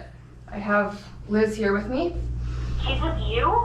Yeah, she messaged me and then showed up on my lawn. I got up this morning and she wasn't in her room. I've been freaking out calling everyone we know. Well, she's safe. She's here now. How did she get there? I don't know. She said she doesn't know. Did you say something to lure her there? But no, I had nothing to do with this. Whatever. So we never exactly find out how she got there. And as we find out later, there are doppelgangers of Danielle and Liz. And they seem to be interchanging, and we don't know which ones are which at all times. So we don't know if this is the doppelganger here, if this is the real Liz. But it kind of harkens back to how Braden wound up at that park to run into Elizabeth and Gavin. He says he was lured there, and now Danielle's wondering if Liz was lured there. It's quite likely that she was. She was probably lured there by Sear or whatever force is rearranging the chess pieces, trying to make whatever he wants to happen. Send me your address. I'm coming to pick her up. I'm leaving right now. Well, I guess Danielle's pissed at me now. I don't know how she can possibly think I'm involved.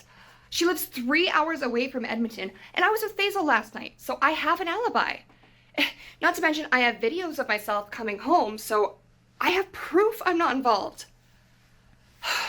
This is kind of like what happened in I'm Haunted 2 with Amy, where she somehow got all the way from Calgary to Edmonton without her dad noticing. I'm pretty sure that was her doppelganger, though. I think the girl in there isn't a doppelganger. She seems normal enough.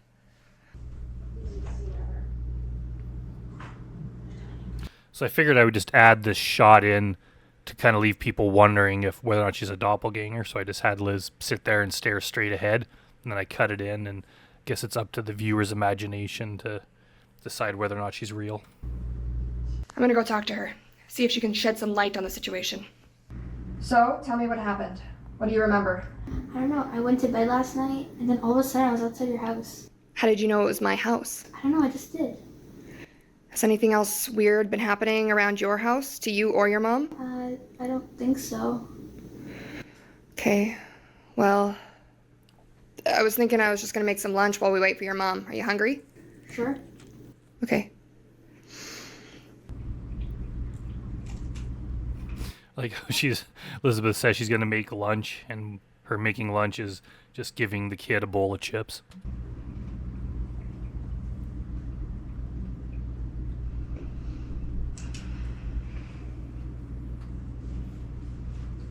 It's your mom. She says she'll be here any minute. Better get your shoes on.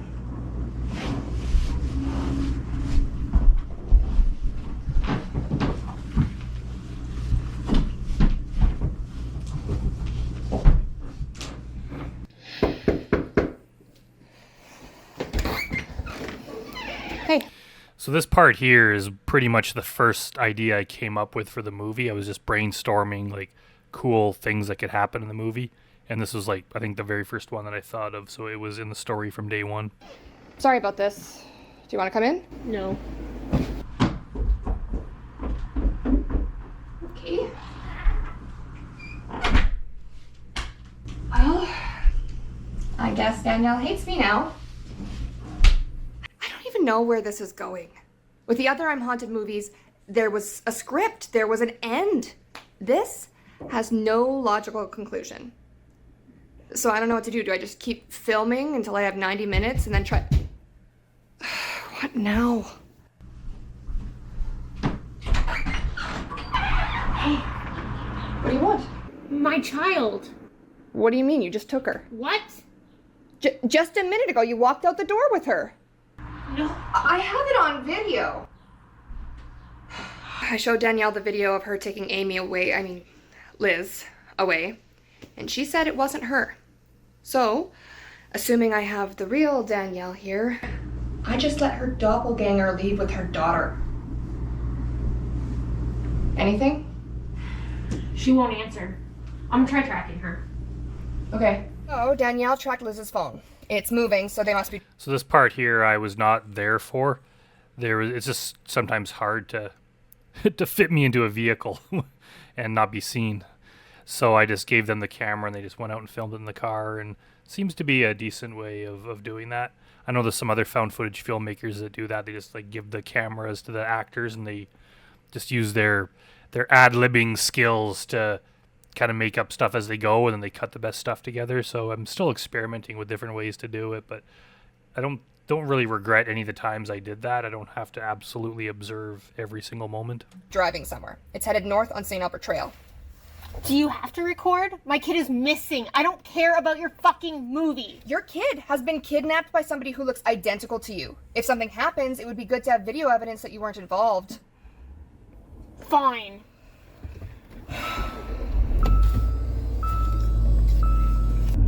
Where are they now? Still heading north. I think I might know where they're going.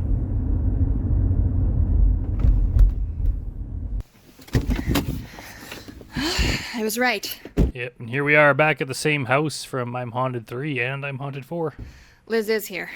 This is And Grotesque 2, and Horror Show. Wade Hamlick's house. Yeah, the Hamlick family has been really awesome in letting us film here because they just have a nice house and this big property, and yeah, they were great.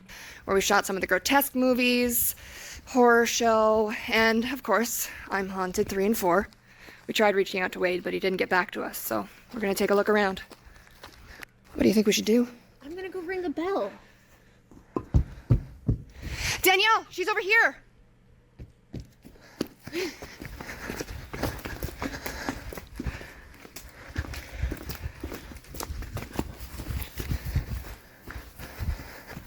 just saw you run over there.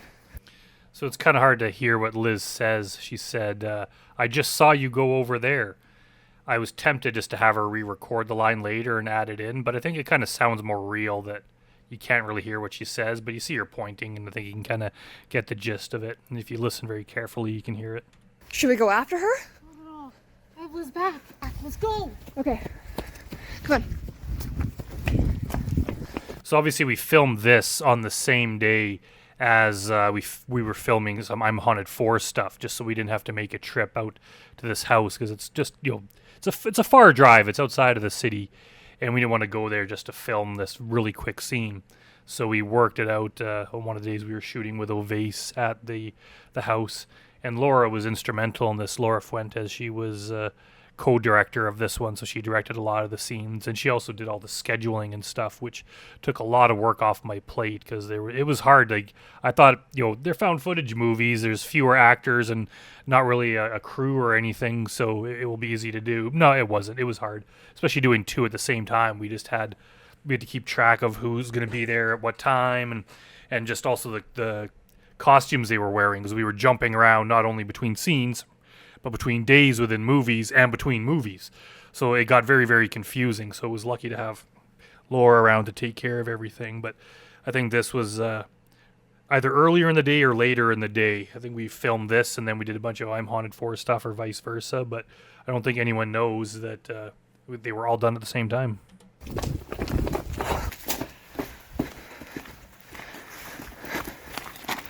Well, we just got back and Danielle's car is not here.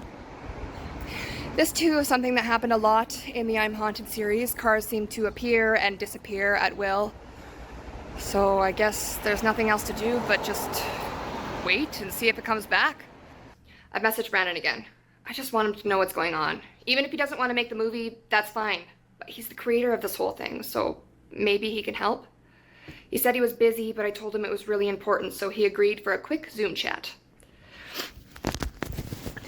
Full disclosure, I was not busy. Hey. Hey. So what's the emergency? Okay, so the craziest shit has been happening. And I got a lot of it on video. I don't care if you want to make the movie or not, but this is real. And I think there's real danger. Danielle's kid got kidnapped by her doppelganger. We found her out at Wade's house and... Danielle? Krevenky? Yes. Danielle's here with me. What? Yeah. She's there right now? Yes. Brandon, you might want to get out of there. She's right behind you. Shit.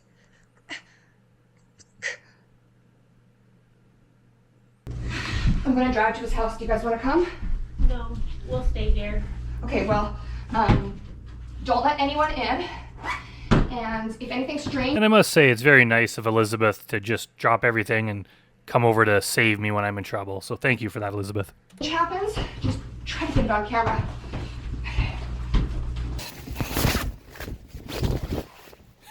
So for that shot there, Elizabeth was recording on the phone, and then she put her coat on and like slid her arm that was filming through the sleeve. We just kept it in there because it looked interesting.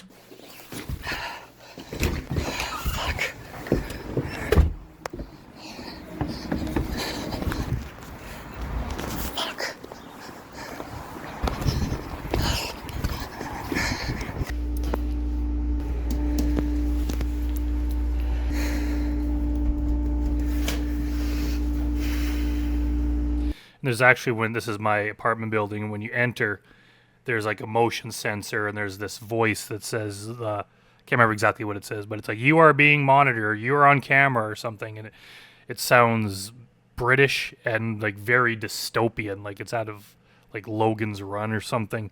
And whenever people first come over, they're always they're like, what the hell's with that voice?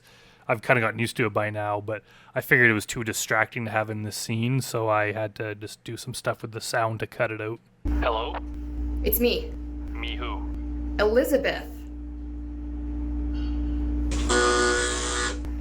Well, at least he's okay.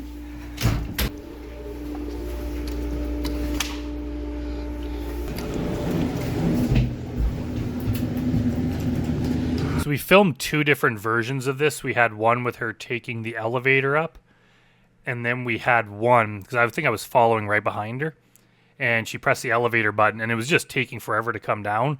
So I was like, take the stairs.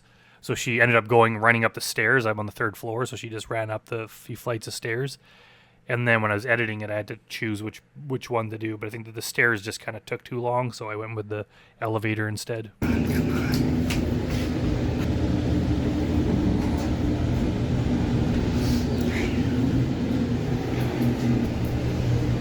I could have cut more out of this to have it go by faster, but I wanted to have a little bit of suspense in there.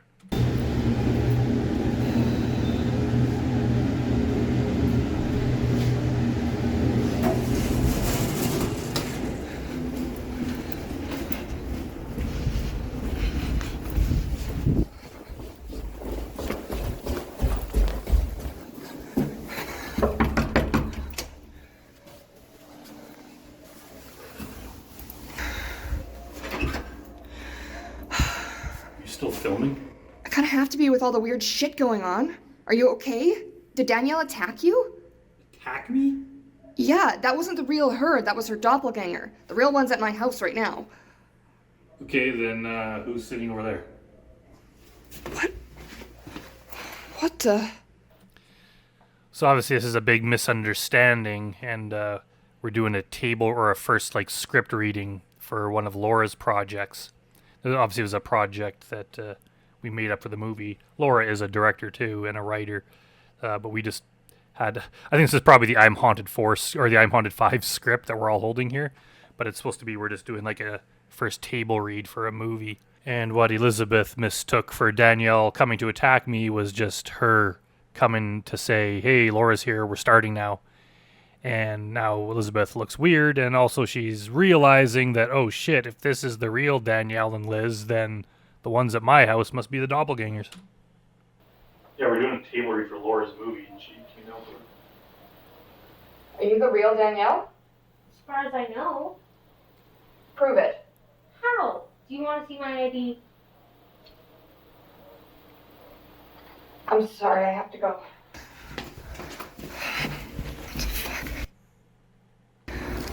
So it's kind of funny that it works out the same with a real life Elizabeth here, as the same as her character Genesis. is that she starts getting more isolated and starts like doubting her own sanity, and it's like driving her friends away, and she just kind of starting to look crazy and doesn't know what's going on.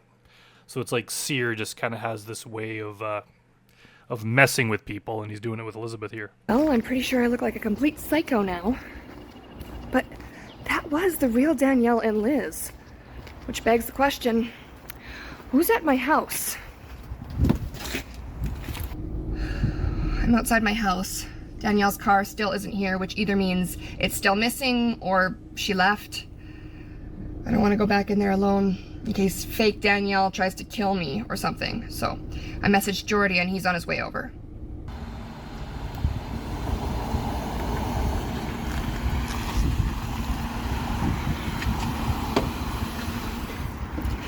Thanks for coming. Yeah, no problem.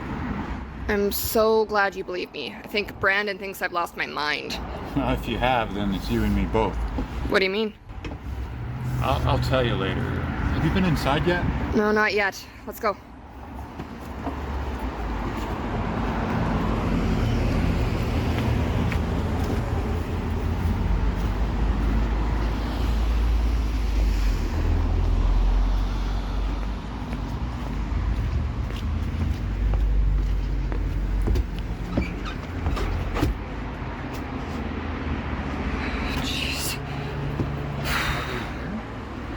I don't know.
So it's kind of a long scene here, but I want to just have some suspense, and I think a lot of the suspense comes from thinking something's going to happen, even if it doesn't. So I think just people wondering, like, Danielle's going to jump out, something's going to happen here. I think just wondering what's going to happen is more impactful than if it actually did happen.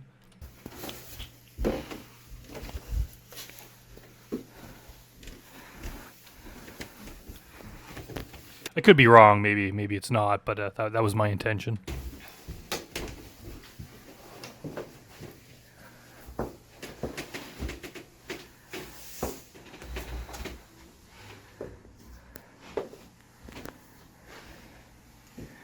Yeah, there we got a good look at the Zacharias Cook mask there.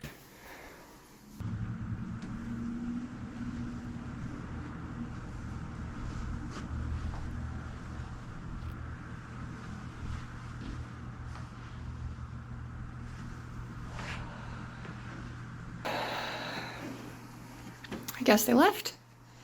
Or they vanished into thin air. Honestly, that wouldn't even surprise me anymore. What do you want to do now? I don't know. Can I crash at your place? I just don't feel safe being here alone. Well, I'm staying at my girlfriend's right now, but you're more than welcome to sleep on the couch.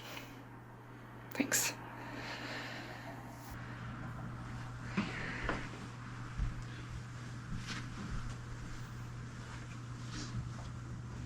Of course, that was me just slowly closing the door there.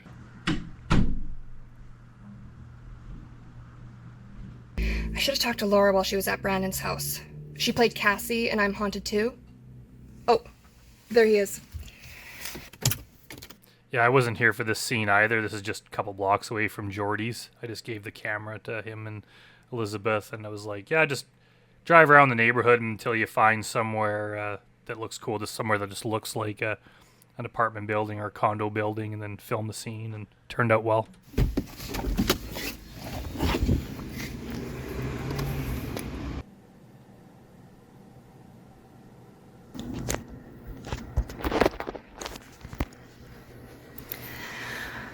Geordie just went to bed. Nothing strange has happened. Yet. Okay, so this is interesting. I was just talking about Laura Fuentes, and she messaged me. She said we should talk. She lives really close, so she's coming over.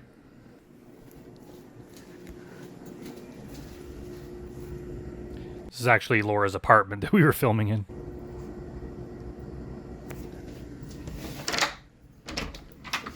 Hi.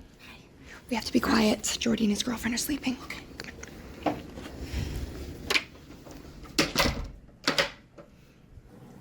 Okay, so Laura just told me about all the crazy stuff that's been happening to her, but she didn't want me to record it. She doesn't want people thinking she's crazy. I just don't want my family to know about everything. I get that. Okay, so tell me about your brilliant idea. Okay, so I don't know if this will work, but if this is true and the stuff from I'm Haunted is happening in real life, then maybe we need to treat it like a movie. If we can get Brandon to write an ending for it, we act it out, then maybe that will stop whatever's happening. Maybe, but how do we convince Brandon to do it? He probably hates me at this point. I'll talk to him. Okay. So, how exactly would this work? He would write an ending where we defeat the demon? Seer? Yeah. Yeah, I'm trying not to say his name. No. Oh? I just feel like saying his name will give him more power. I don't think that's how it works. Seer. Seer. Seer. Seer. Seer. Seer. Fuck you, Seer. Yeah, fuck you, Seer. Okay, so how will this work? Maya Molly is Seer, right? That was the big twist at the end of part 3, that Willow is Seer? Well, yeah, but Maya hasn't been replying to my messages. And she wasn't technically Seer, she was just where Seer got his name. Right, like they're separate entities. It wasn't her haunting me and I'm Haunted 1. Yeah, basically, Seer only got the name Seer because of Maya Molly knowing the name Seer and then doing the ritual to tell someone in the past about it so that it created that time loop. But the actual entity is so far nameless. The entity isn't her, it's just something that she gave a name to, and it basically gave her the power to create the time loop that made it eternal, basically, and effectively making Willow Seer's like physical manifestation on Earth, so, something like that. It's kind of confusing.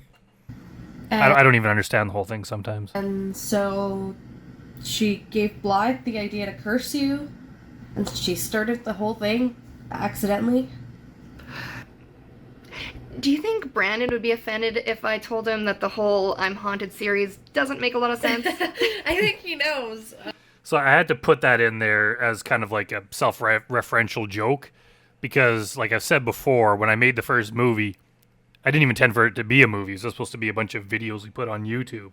And it wasn't until I made it into a full movie that it became popular, and then people wanted a second one. I started making more. So that means I had to expand on a story that I hadn't even really thought about that much.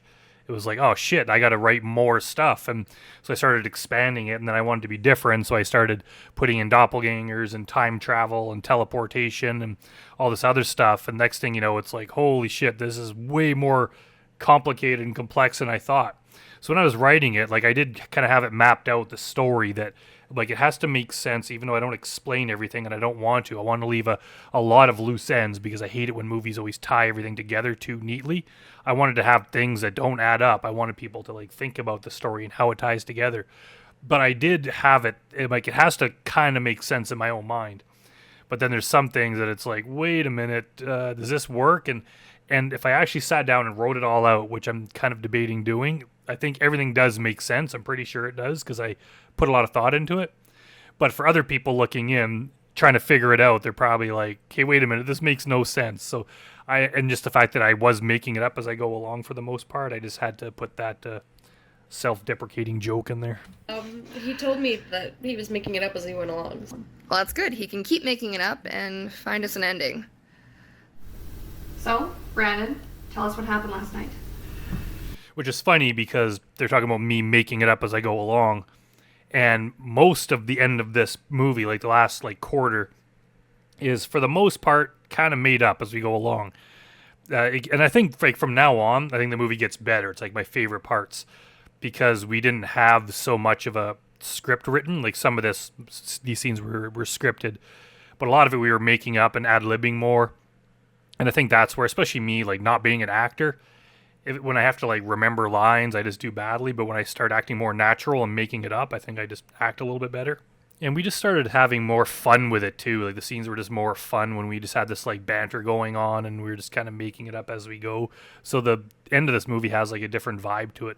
And I'm strongly considering doing that for future versions of this. Is like, I'm not going to just full on make a comedy because I know people want horror, including me.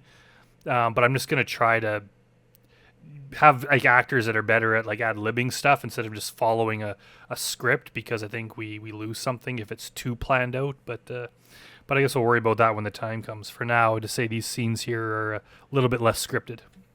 Well, I was sitting here on that couch. I heard a knock at the door. Went, looked. There's no one there. Nothing else happened the whole night until I went to bed, and then it was in the middle of the night. All of a sudden, I woke up, and it just felt like someone jumped on me and started choking me. And it wasn't sleep paralysis because I was able to move and talk. And yeah, so that was kind of freaky. Could you see them? No, they were like invisible. I could feel like a body and someone with long hair. Jeez, yeah, that's really scary. So again, that's hinting that it might be Elizabeth's doppelganger, but invisible this time. Yeah, so I didn't go back to sleep after that. So you don't think I'm crazy? I never said you were.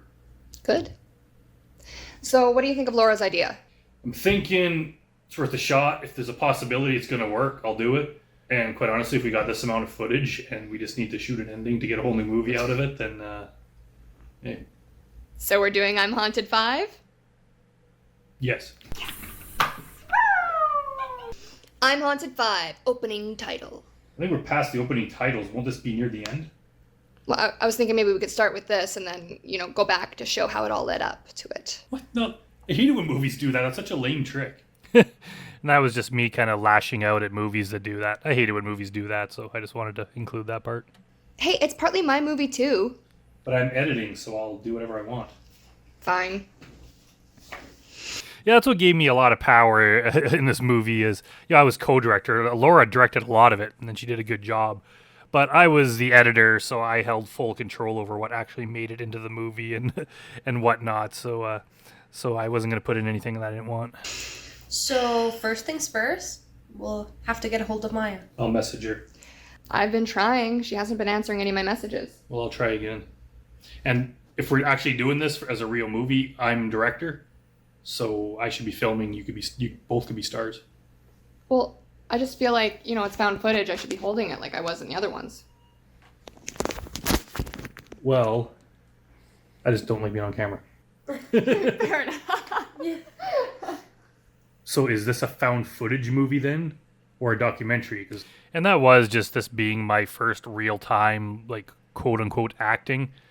And I was also trying to direct and all this other stuff. And it was just added pressure. Like, I know it's not like a Hollywood level movie where we're spending millions, but it was still just a lot of pressure because I didn't want to ruin the movie with my shitty acting, but I also didn't want to waste time while we're trying to film and I'm trying to like worry about how I'm going to cut this together and all this other stuff like while I'm trying to act. But all things considered, I think it worked out.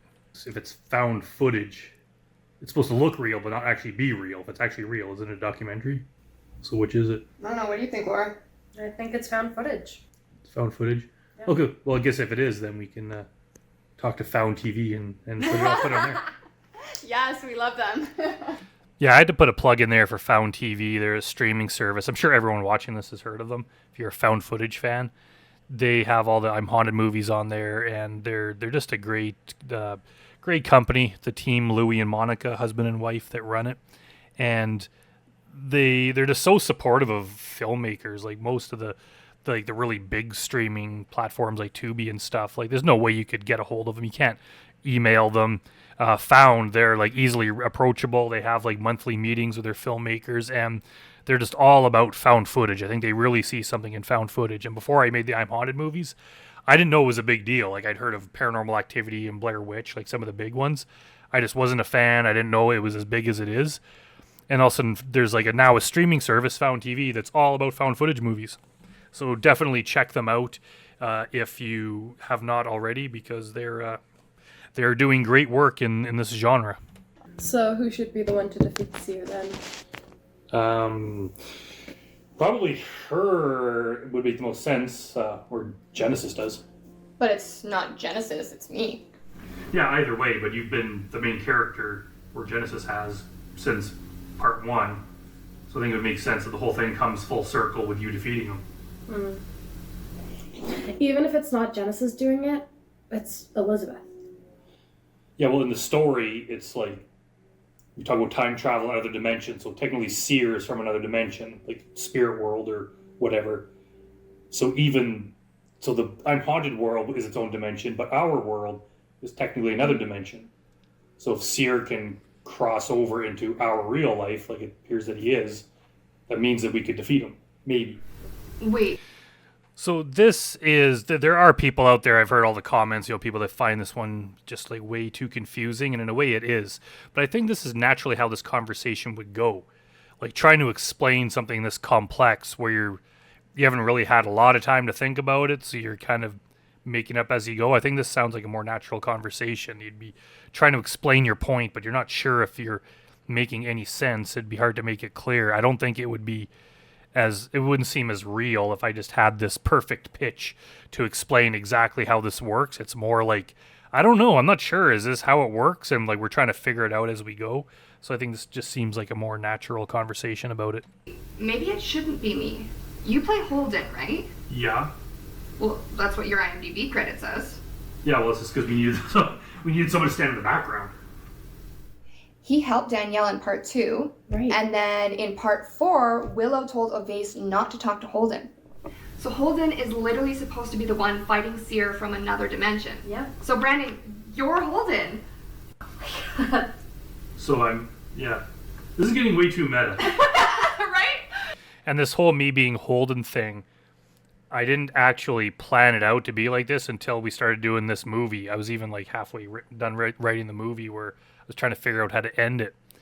And then I was just like, since I've been playing Holden was just supposed to be some force or some entity or person or something from another dimension that was fighting Seer, but we never got to see what Holden was or who it was. But then it's like, wait a minute, if it was just me playing him the whole time, just because you only ever see him standing in the background, and we just needed someone, it was easier just to use me since I was there than call in another actor to stand there. So it all kind of came together, and it's like, well, wait a minute, technically I am Holden, and if this was the real life, like Holden is fighting, you know what I mean? Like it's Elizabeth kind of explains it here, but it's very meta, but it kind of ties the story together. But I understand why people find it confusing. Oh my gosh.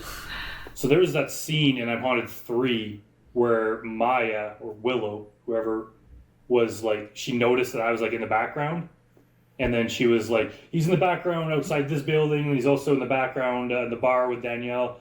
And then I'm standing outside the house in part 2. So the whole time that was me. And then it turns out that actually is me. That character is the one that's trying to like be battling Seer. Yep. Yeah, that's crazy. Yeah, that sounds right, right? Like, yes. Oh my god. Remember when Holden said that he was from the year 52 and we didn't really know what that meant? Today is May 2nd. 5th month, 2nd day, 5-2. No way. Whoa. It's not a year though. I wrote it as that was a year in another dimension. Well, like maybe something got lost in translation. With the knocking, it's happened before. So if this is true, do I have to send a message back to another dimension or back in time to the characters from the movies we already shot, kind of like how Willow sent that message back to Ted? Maybe you already did, by writing the script for all those scenes. Yeah. Yeah. Kind of crazy. But it could work.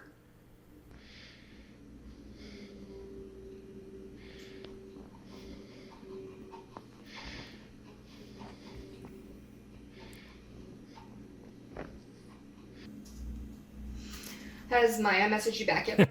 It's funny when my parents first watched this, my mom called me and she's like, Brandon, do you need a new chair for your desk? That chair looks really uncomfortable. It's like, that's not the chair I actually use. Actually, in this movie, you see the other one I have, like my main editing station that I have in my bedroom. That's the big, comfortable chair I have. And then I have another laptop out here I use for writing on, just so I have like a less busy space. But I just wheel the one chair back and forth, but I didn't feel like doing that here, so I just grabbed this extra chair that I have. So someone else mentioned that too. Someone messaged me about the chair, and I'm glad that people are very concerned about my comfort. I just don't think it's that big of a deal. Brennan? Nope. What church does she go to? I have no idea. Doesn't she go to Daryl's church? No, that's the one Willow goes to in the movies. Not like a good or not actually Maya. Get mixed up. This is getting confusing. Yeah. Okay, Brandon, give us a synopsis on how we're going to defeat Seer. Basically, Elizabeth is going to track down Willow. Elizabeth or Genesis? Well, I figure Elizabeth will be playing Genesis. That way we have our bases covered. Okay. Her in real life playing the character. So we're kind of straddling both worlds either way it works, hopefully. So how is Genesis not possessed all of a sudden? We're at a scene that we're going to film where she wakes up and is basically realizes that she's been freed from Seer's grasp. I don't have an explanation behind it, but we assume that the rest of it happened off screen. That's kind of cheating the audience, isn't it? Yeah, kind of, but I'm making it up as we go. So basically after that, I figure what we'll do is we'll film a scene where you kill or whatever Maya/Seer, and then there's another scene where you put Seer's body into someone, probably me, and kill them. So basically Seer's entity, whatever's gone from the world. Then we'll do another scene where you seal our world off in the spirit world where Seer comes from or whatever, and I'm hoping that ends it. Well, I'll just have to trust that it's going to work. I don't trust that that's going to work. You have to believe in it, Brandon. Didn't you write that in one of your haunted movies? That's the face of a believer right there. So I think some of the parts like that we're kind of making up on the fly, I think are pretty good. Holden defeated Seer and freed me from my possession. Then stand up. And then look determined, like you're going to go defeat Seer now. So I think at this part, we've basically given up on any hope of this being a horror movie from now on, and now we're just trying to have fun. I have the feeling that people might be disappointed that this is the way that Genesis gets. And it's funny because, a lot of people get it, a lot of people don't. This is probably the most polarizing of the I'm Haunted movies. Some people hate it, but I've had quite a few people that say that this is their favorite one. They absolutely love it, because I think this is where we kind of just broke free and started having fun with it. For revenge. It was pretty weak. It's pretty cheesy. But I guess technically you're not Genesis, and now you're, in this scene you're Genesis, but in the other one you're whatever. Let's just go. Okay. Here we are outside of Maya's church. She has this choir thing on Thursdays, so we're going to corner her when she leaves. So this isn't actually Maya's church or anyone we know's church. It's just the nearest church to one of the other locations we were filming at. It was just like a block away. So we're like, let's just film there and pretend Maya's coming out of that building. I don't know if she's actively been ignoring us or if she's just been busy. Can I hold the camera? Yeah.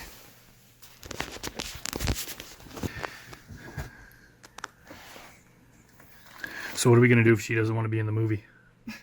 She's an Edmonton actor. She's not going to turn down a role. Good answer. Where are we going to shoot this final scene? I'm thinking at Wade's house, if he lets us. Oh, or we could shoot it at the location where we shot the end of part 3. I know that Seer's minions like to hang out there. Mm-hmm. Yeah, I don't think I want to shoot there, though, because the people in the neighborhood called the cops on us last time. No way. When was that? We were shooting The Hunger. The Hunger? Yeah, it was part of the horror anthology. The cops came. Well, not really, but the police helicopter flew over top and was shining its spotlight on us. It's actually a true story that happened while we were filming The Hunger, close to that same area where we filmed the very end of I'm Haunted 3. But it was at night, so for I'm Haunted 3 we were kind of nearby, but we were more hidden behind the trees and stuff, so they couldn't see. But I figured I'd just put that anecdote in there just to remind everyone that was on set that day when the police helicopter was shining a spotlight on us while we were trying to film. Well, we did have a bunch of people in robes sacrificing someone on an altar in the middle of a neighborhood, so... Yeah, like surrounded by movie lights. I figured they would have known. Yeah, but yeah, I can see why you don't want to film there. Yeah, a lot of the story the I'm Haunted story takes place at Wade's, and in the first movie we said basically Ted is the guy that started this whole thing, and then that was Ted's house where we filmed part 3, so it would make sense that the whole thing would end there. Okay. If we convince Maya to do this, I don't think we should tell her that this one's real. I think we should just let her think that it's like another continuation of the story and she's playing Willow. That might help. Yeah, maybe. If Maya watches this, she's going to be like, Brandon, you bastard, you were going to lie to me. There she is. Let's go.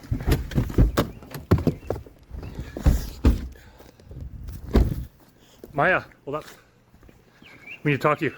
So I'm not sure how well you could see it, but she actually has a black... Well, I guess you can even see it a bit from here, but she has a black eye. We had our makeup artist, Jamie Clark, put some makeup on her eye, kind of like she was in a physical battle with Seer, and that's why she's bruised up and doesn't want to talk.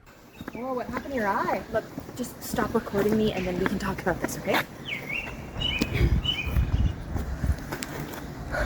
Willow said no. Maya. Right, Maya said no. You said a little more harshly than just no. So what are we gonna do? No, let's go back to my place. Okay.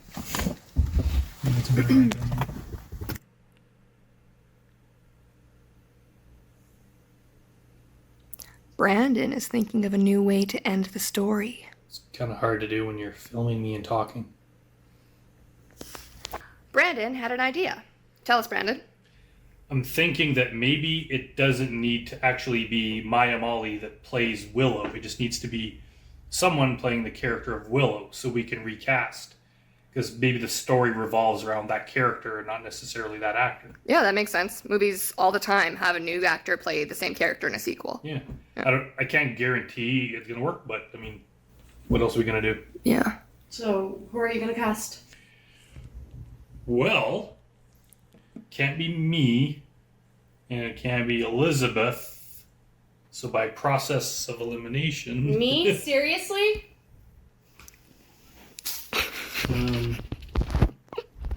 Why not? You're already here and you can act, and it saves us having to explain all this craziness to someone else. What if we put a bag over Laura's head for the scene? Maybe we can trick Seer into thinking she's Maya. I don't think we can trick Seer. I didn't write him to be stupid. And he's probably listening. It's just an idea. Couldn't hurt. Well, it's the morning of the big day. The three of us stayed up all night because we were too afraid to go home. We figured that Seer would do anything to stop us at this point, so we decided to stick together. And nothing paranormal happened, really, but we did feel a presence. Like Seer was just watching and waiting. There he is. Let's do this. Let's do this. Here we are for the exciting climax. So remember, even as we showed up here, I don't think we knew exactly what we were going to do. We didn't really have a script. Like, I had a script for most of the movie, but it got to a certain part. And then all of a sudden it was like just single lines or a couple lines describing what happens in the scene. And I was like, we'll just have to make it up as we go along. And in a way, I'm kind of glad we did that because it was really fun to shoot and it kind of made it better. So we basically, like, we would just arrive here and then we would talk about what we're going to do and then we would film it. And if something came up, like we did something while filming it that it's like, hey, that's a good idea, we would just shoot it again and kind of expand on that and kind of make it up as we go. Work. Stop right here. Laura, you want to go check if Wade's cool with us doing this? Sure.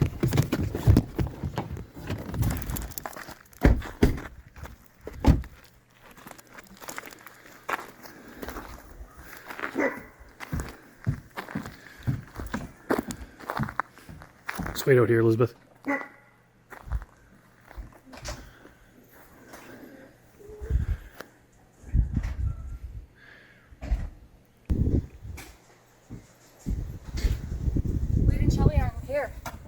That's weird. Yeah, I called them before we came here and they said they'd be here, so. Do we still do it? I think we have to. Yeah, we got to. Okay, Brandon, why don't you give us the lowdown on what's going to happen here? Basically, we're gonna put a bag on. So this is basically the same thing I repeated earlier. I was going to cut either this part or the earlier part, but I decided to keep them both in just to remind everyone what the plan is and to add the part in about the bag. Laura's head and pretend that she's Maya, because she's like the physical seer or whatever. Then you'll kill her. Then you'll do another ritual to put Seer's spirit inside of me. Then you will kill me, so that'll be effectively killing Seer's spirit.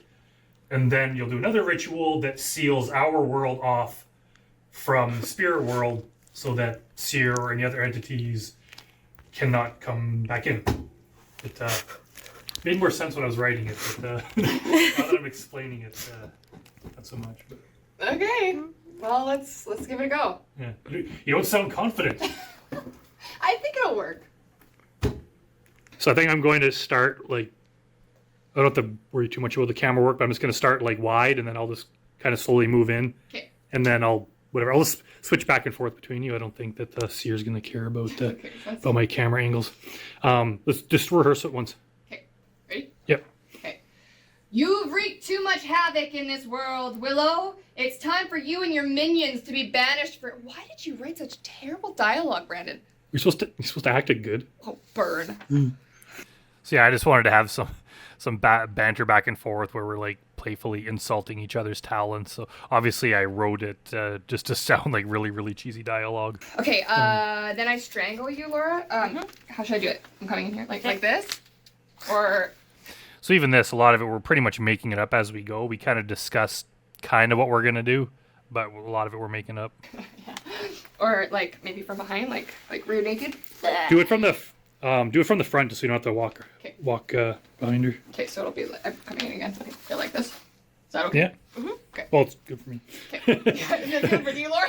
That's fine. Do we have your consent to choke you, Laura? Okay. Yes. Okay. Okay. All right. So I'll start back here and ready? Yeah. Okay, and action. You've wreaked. Okay. You've wreaked. Okay, just wait. Start again. Okay, and action. You've wreaked too much havoc in this world, Willow. It's time for you and your minions to be banished forever. Make choking sounds, Laura. Okay, and then fall over, die. I like how we just totally skipped over how she found Willow to put the bag over her head to begin with. Like, Seer would be stupid enough to fall for this. But apparently it worked. Hey. And Willow is now dead for all eternity, says the narrator. Do you think that worked? Guess we'll find out. You think we should do it without holding the script?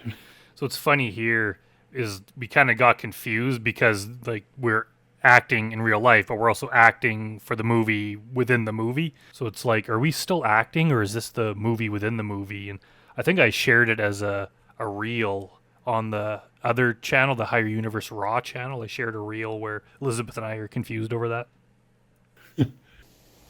Okay, here's Elizabeth practicing Latin. Going back to elementary. Where's Brandon? Brandon! Come on, Brandon, I gotta kill you. And here's where you get to see my doppelganger. There he is. Okay, Cool. this might be bad because I've only ever sang Latin. Okay. But let me give it a go. Okay, so ex tenebris ad lumen destitutum spiritus malignus animam sexum. And this is more just Latin stuff that I typed out some kind of poem or words for this ritual, and then I used Google Translate to turn it into Latin. Per as voces signat obscura corpus novum tibi sit secura vade in Brandon, e inhabita corpus eius. Now I kill him? What do you think? I don't, yeah. That was great.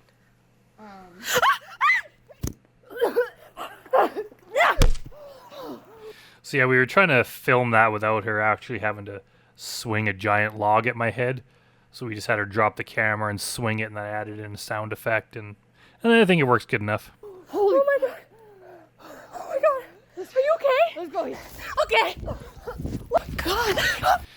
Now, there was some debate here because they did a lot more like screaming and stuff as they were running away. I felt it was too much and was kind of distracting, and they were trying to tell me that it's like, well, that's how we probably do it in real life. And I don't know, it was distracting. And like I said, I'm editor, so I ended up cutting out a whole bunch of it just by cutting the video and by just doing stuff with the audio to, I don't mind like the heavy breathing as they're running, but I think too much screaming, to me it sounded fake.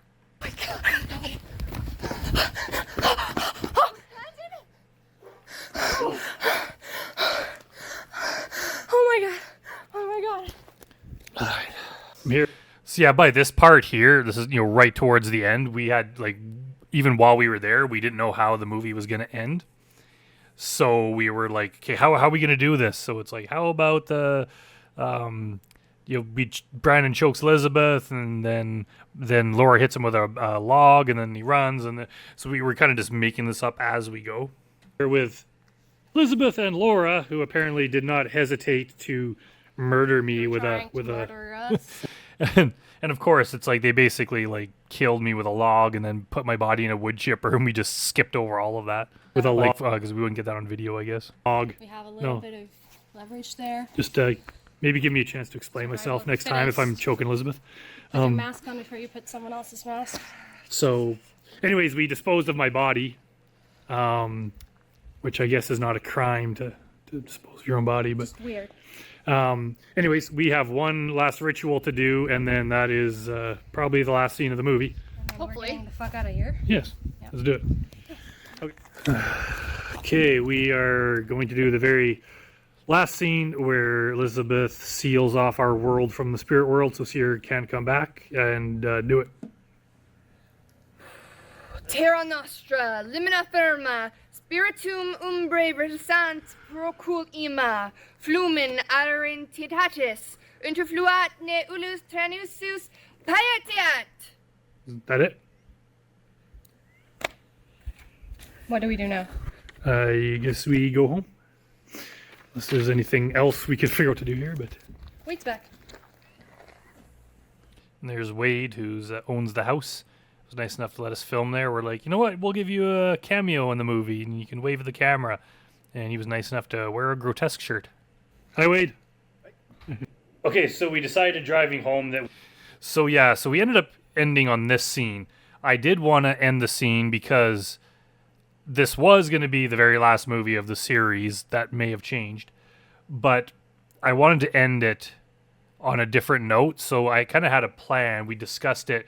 We were going to pick like a bar or somewhere that was cool with us filming, and then just like invite everyone from the series and any other local actors and film people that wanted to come, just to get like everyone on camera. Everyone could be part of it if they wanted to, and just kind of see everyone together again. And then we were going to end on something like that, but I can't remember why, it just got to be too hard to organize or something. And I was like, okay, well, just in case we don't do that, we should just have a send-off with just the three of us.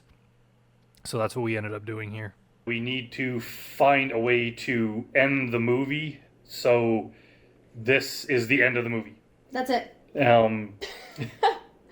So I know that as soon as this is released, everybody's going to ask me, are you doing an I'm Haunted 6?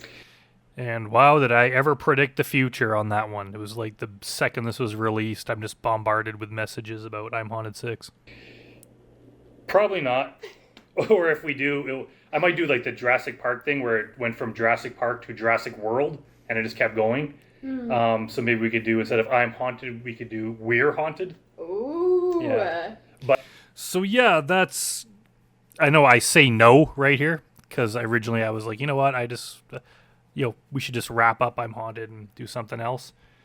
But I don't know so much anymore. It seems like everyone wants more. So I did write a script for We're Haunted that I plan to do, where it continues the real life angle, where we're playing ourselves, but we're involved in other sort of paranormal stuff.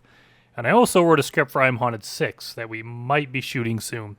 Can't guarantee it's going to happen. I don't want to get anyone's hopes up, but I wrote it, and I think it might even be the best one yet. It's pretty cool, and I won't ruin what the story is yet. So I'm like, you know what? If all things work out perfectly, maybe from this movie on, it'll just kind of fork into two different stories. The I'm Haunted story will continue, but then this real life We're Haunted story will continue. So people could watch either one if they're interested, or both, or whatever. But at this moment in time when we're filming this, I was like, we are wrapping this up right here, right now. And I was kind of like, maybe I was just in a bad mood, but I was like, we're not doing any more I'm Haunted until this came out. And then there was even more demand from before. Part of me was like, this movie, I'm Haunted 5, is so crazy. We went so off the walls with it to the point where we were like making it up as we were going towards the end. I'm like, man, everyone's going to hate this, and they're going to be so pissed off at me that no one will ever want to see I'm Haunted again. Instead, it's just like everyone doubles down, and people want it even more. So maybe I have to give the fans what they want. But at this point in my life, this is my thoughts on whether or not I wanted to continue the series. But no. The end. Okay. And that's it. So we're going to continue just watching the credits here. We've spent all this time together. We may as well keep watching. Yeah, so Laura was very instrumental in helping get part 4 and 5 made. Like I said before, I was still honestly exhausted from Grotesque 2, even though it had been like a year or two. It was just so much work, and the project was so big in scope that I just didn't really feel like directing something else. I kind of like writing it and getting stuff done like that, but I just liked having someone else co-direct it to take the pressure off. So Laura did a great job.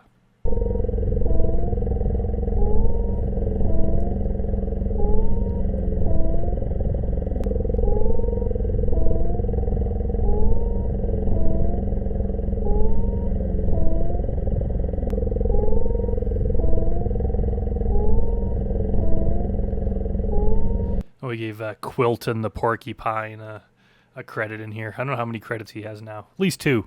And I remember on the set of Grotesque 2, which was the first time we saw Quilton, there was some debate over his name. Some people wanted Quilton and others wanted Quilliam. So it ended up, we decided on Quilton.